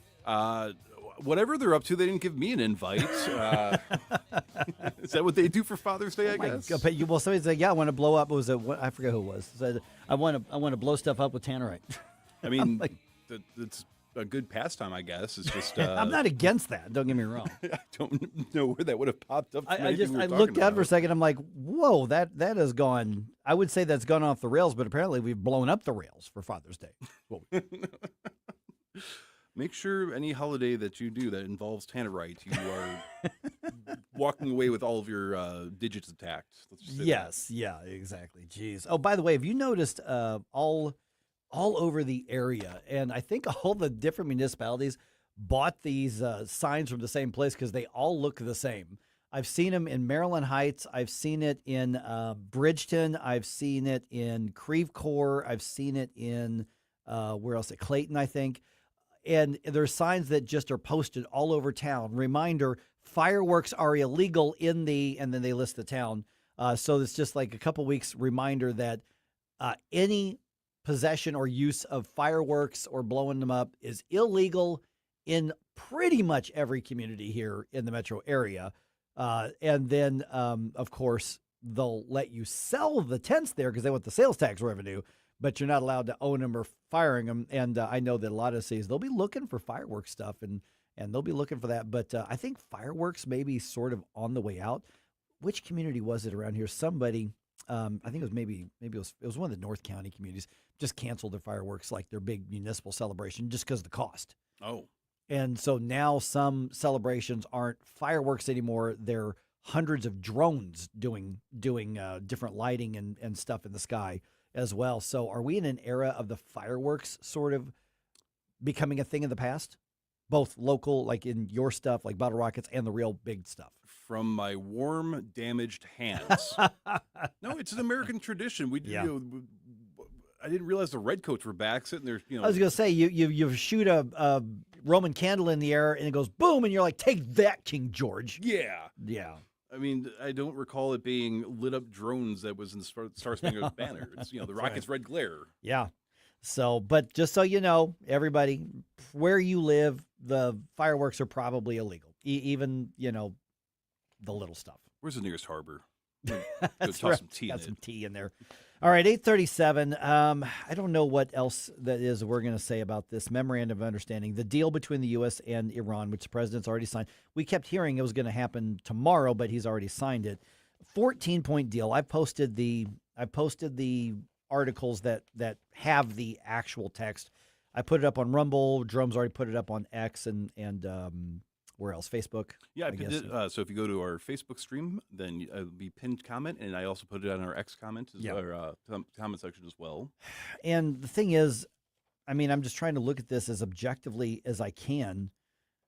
This is the U.S. giving up a lot. And if you did not know anything about the war at all, and you just read this agreement, you would look at this and go, wow, how bad did the U.S. get beat? Well, no, the U.S. won the war, but I don't see this as, I don't even understand this as a good deal for the U.S. I don't even understand it. I've been trying to think of some scenarios where this would be a positive on our end. So obviously if we conquered Iran somehow, and it just hasn't been announced yet, but somehow they're one of our, they're a 51st state now, then it would be worth obviously all of the investment and all the concessions that are being made because, hey, they're us now, right? I don't believe, I think we would have Pete Hegseth flexing on camera right now, talking about, if that was the case. Otherwise, I mean, just from the sheer amount of money that is involved in this, and then the time frame of when we are going to act to uphold our end of the bargain versus the timeline that they have to uphold their end, it just doesn't really make sense. Right. So essentially what you've got, point one, and it's a little complicated, but that is we're going to stop blowing stuff up. We're going to stop fighting. We're going to stop shooting at each other. That one's neutral. I mean, yeah, that one's pretty neutral. Except it says the United States of America and the Islamic Republic of Iran and their allies. Well, this doesn't bind the allies. I mean, they're on their own on that. So we'll see whether that can hold. And I'm trying to get through all of these here. Let's see here. Number two, each country respects its own sovereignty and territorial integrity. Okay, fine. U.S. Number three, U.S. and Iran commit to negotiating and achieving a final deal in 60 days, but that could be extended with mutual consent. Okay, fine. That's just a timeline thing. Number 4, immediately upon signing this, so this is in effect now, the U.S. is removing our naval blockade against Iran and will fully end the naval blockade within 30 days. And during this period, the traffic of vessels goes back to pre-war level of traffic. So we're talking shipping lanes, we're talking oil tankers, all that sort of stuff. And then Iran has to U.S. is going to undertake to removing its forces from the proximity of Iran within 30 days. So we've committed to getting out of their neighborhood in the next 30 days. Mm-hmm. Iran, point number 5, is going to use its best efforts for the safe passage of commercial vessels, and they will not charge, because remember, they were sort of shaking everybody down during the war, but they will not charge any vessels for passing through the strait for 60 days. And it says only from the Persian Gulf to Sea of Oman. I don't know. And vice versa. Yeah, and I don't know the geographical, if that's the entire strait or if that's just a small part of the strait. But the fact that it says for 60 days maybe implies that there might be plans at day 61 for them to say, well, we made a lot of money off that. Yeah, according to this, they've got the 60 days. And so here's the big one here. This is what the reporting was coming out yesterday, and we were all cautioning, saying, well, wait a minute. Let's get the facts before you start accusing the U.S. of, providing Iran with $300 billion, because the president said that was fake news. Well, it's not fake news. Now, the president said, to be fair, reporting that the U.S. is going to give Iran $300 billion is fake news, and there's nothing here that says that the U.S. is doing that. But here's how the point actually reads. The United States of America undertakes with regional partners to develop a definitive, mutually agreed plan with at least $300 billion U.S. for the reconstruction and economic development of the Islamic Republic of Iran. The mechanism for the implementation of this plan will be finalized as part of a final deal within 60 days. All required licenses, waivers, and permissions needed for the relevant financial transactions will be granted by the United States of America. So it doesn't say that the U.S. is going to give Iran $300 billion. It does not say that. It doesn't say that we won't. It doesn't say that this is going to come from governments. This could be businesses investing in it because they want a piece of that oil. But the bottom line is that this guarantees that Iran is going to receive somehow from somebody $300 billion, at least. Yeah, and that is, I mean, there's no way for us to know exactly what it would have taken for that to come onto the table to begin with. Mm-hmm. But that in conjunction with point number 7, just to summarize, it's talking about terminating all sanctions mm-hmm. against Iran. And then furthermore is working towards the immediate unfreezing of potentially, I believe you mentioned the number. Which is, which one? The unfreezing of their assets. Let me see here. Oh, 11.11. Yeah. And multiple reports say that the frozen assets, which are in theory, well, they're Iranian assets that we've frozen because of their terrorism support and all those sorts of things, that could be up to $100 million. And that's separate from the $300 million. So Iran could right now be getting a windfall of about $400 million as part of this deal. And it's later on in the same point about the unfreezing of the funds, it uses the language that says during negotiations, mm-hmm. which technically right now I think yeah. So it's not even after we have seen good behavior for the 60-day time frame, and whatever comes then will happen. It looks like that mm-hmm. this is a concession that's being made to unfreeze them now. Yeah, and another one, point number 10.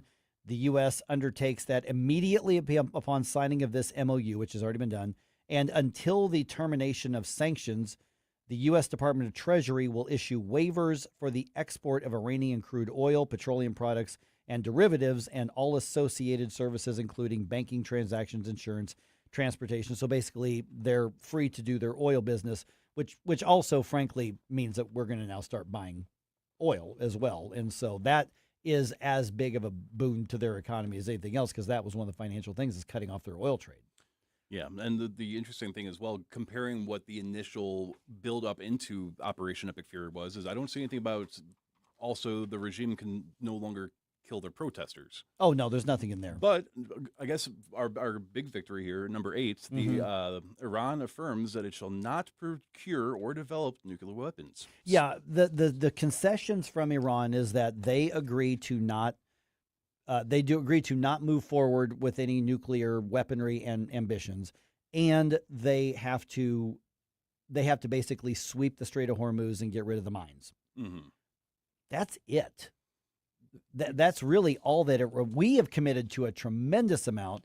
Iran has committed to not having nukes, which, to be fair, that was the big point of the whole thing, according to the president. I think that obviously the oil and the commerce had a lot to do with it as well. But Iran is only agreeing to not pursue nuclear weapons in any way, and then also essentially get rid of the mines out of the Strait of Hormuz. Other than that, Iran is the beneficiary of everything on this. Yeah, I mean, even looking at the agreement that we will totally allow the inspectors to come back in and make sure we're not redeveloping nuclear. I mean, just on face value, and again, it's really worded very oddly, so it's hard to sometimes make sense of where one thought stops and one continues. But this just looks like the Obama deal again. With bigger numbers. With bigger, more dollars. $1.7 billion from Obama to basically say, hey, you have to let these independent committees come and check out and make sure you're not developing a bomb. And by the way, you have to promise not to make one. It just seems like we got that deal again, except that this time the strait was closed for a bit, and now we're trying to get that back open. I don't understand. Yeah. I mean, if you're Iran, you're thrilled with this deal, I would think. Oh, absolutely. I mean, this completely favors. And if I was Hezbollah, maybe if I was any of the other proxy groups, I would be sitting there saying, "Hey, Iran, remember we worked together, right? I heard you got. We some all new money. hate infidels, right? Yeah. You know, I heard you got some new money coming in. Let's meet up." I just don't like it. Yeah, this is. I am truly shocked. I was really hoping to find out what the deal was, and frankly, I was hoping I was going to have to eat some crow because I've been skeptical of the whole thing, and I was hoping to go, oh, I get it. Boy, they understand they got beat. They are, you know what? Yep, we're gonna. I don't see it. I don't see it. Maybe there's something I'm missing. I know he plays 87D chess or whatever, but I don't see it. I think this is a great deal for Iran. I don't see what the deal is for the U.S. other than it is going to be freeing up more oil, which obviously benefits a lot of things. So we are going to see oil prices start to come down, gas prices. That part is very good, but other than that, we're kind of giving away the store. Well, President Trump for the past few months has been saying that Iran is just begging us to make a deal. Well, now we see why. I would take this deal in a heartbeat. I'm sure they were begging to get this deal. As a quick reminder, we are celebrating our 5th birthday as a radio station. That's going to be coming up on June 26th. You can go to NewsTalkSTL.com to get more information on that. It's a free event, all ages. The retro nerds are going to be there and putting on a great performance like they always do. So check that out and come say hi on Friday at 7 p.m.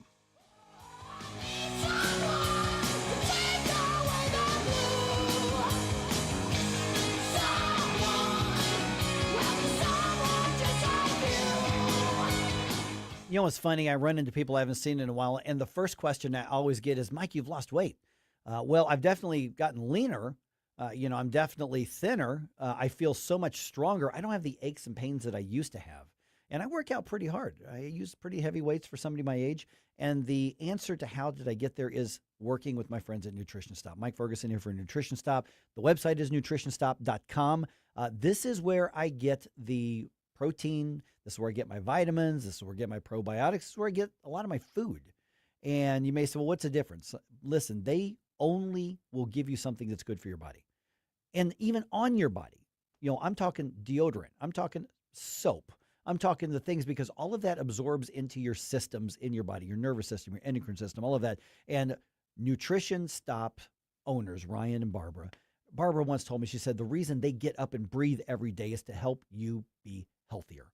And they do that with all natural, healthy foods, with supplements and nutrition products that are based on real ingredients that work with your body. Go in. Nutrition Stop, just off Mexico Road, nutritionstop.com. By the way, next Saturday, 40th anniversary barbecue bash. I'm going to be there. You should be too. Get a bunch of free samples of food. We're going to have a great time. nutritionstop.com. It's not pleasant to hear it, but Missouri is falling behind in its spending of state tax dollars, education, and health care. But there are ways to get Missouri moving forward again and produce a better life for all of us. That's why we at the Show Me Institute put together a 2026 Missouri Blueprint, a roadmap on how the state can move to a brighter future. The blueprint covers policy ideas from taxes to government transparency, from education to healthcare and budget reform. Let's allow students to attend the school of their choice.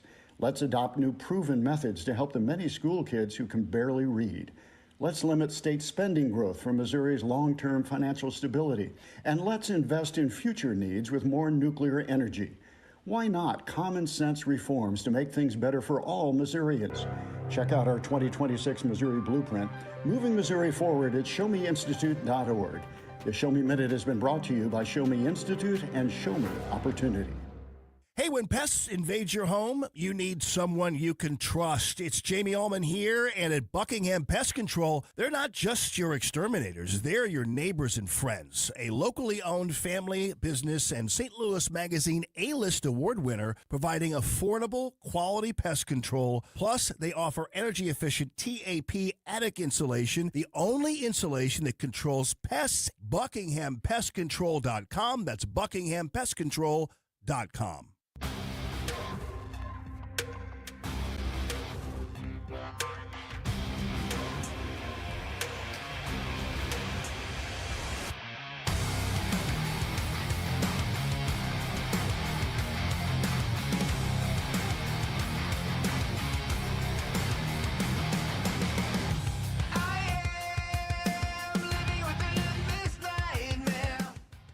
Hey, Chris Arps from the Tim Jones and Chris Arps Show. Make sure that you're listening to our show this afternoon from 4 to 6. Now back to the Mike Ferguson in the Morning Show.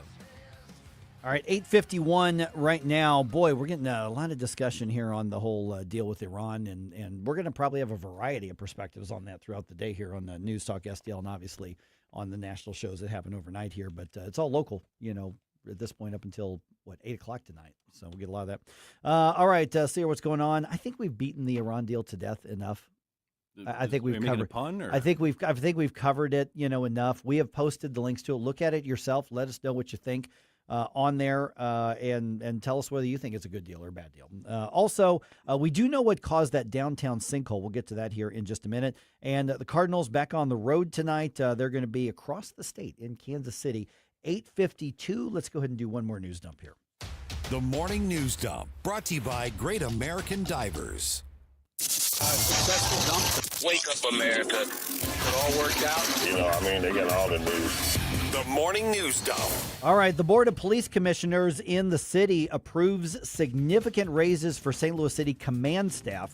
Mayor Kara Spencer was the only vote against that. The raises range from 16% to 22%.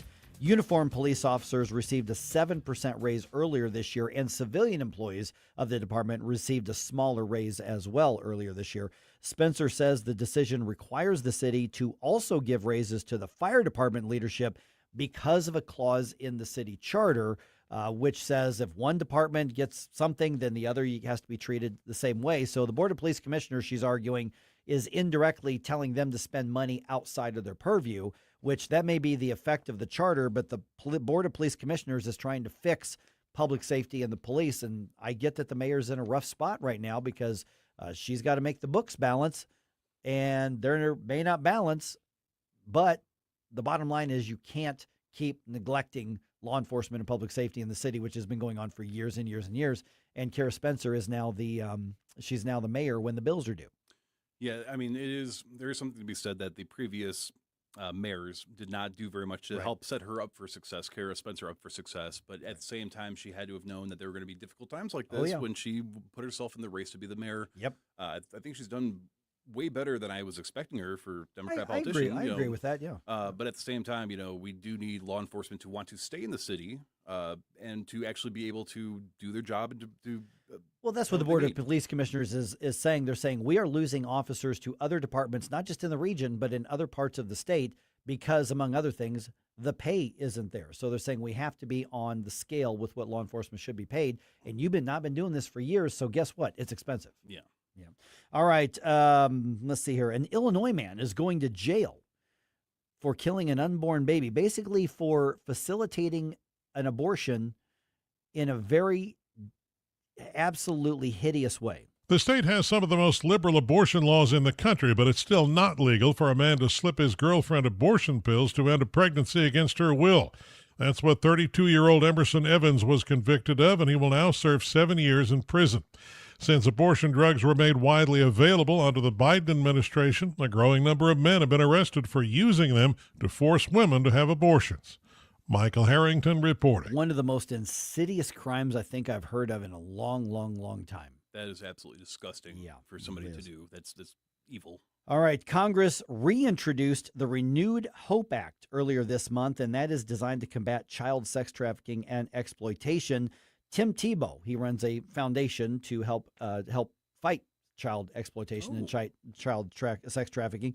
He was on Fox's special report and says there are even more children at risk than he initially expected. That number has risen to 109,000. So it is growing exponentially, and we have to be able to have more people in the fight, better technology, better training to be able to fight back against this evil. So the Renewed Hope Act provides the Department of Homeland Security with $108 million in order to hire 200 new child exploitation investigators and analysts, and that they would be placed among different agencies.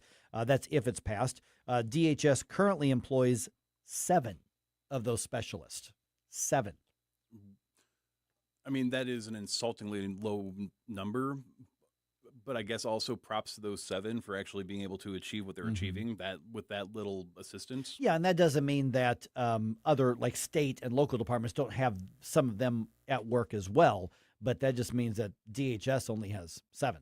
Well, and DHS is a federal. I mean, right, that's the umbrella. Yes. Yeah. Oh, man. All right. A water main failure caused the downtown sinkhole. That is the determination of the Missouri Geological Survey. Now, believe it or not, that's actually good news in a bad situation here. Oh. Yeah, because naturally occurring sinkholes would have been a lot harder to assess, a lot harder to fix, and could have gone down and created more instability much deeper.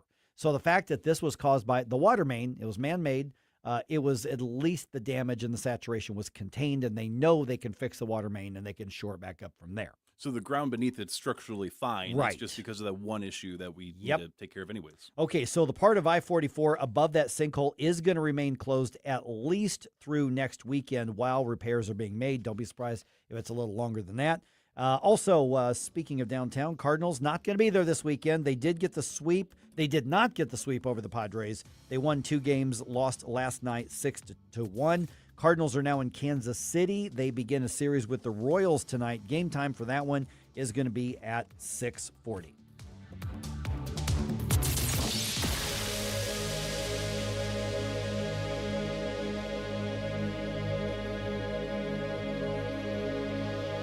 Tony Colombo here for Gutter Pros and Exterior.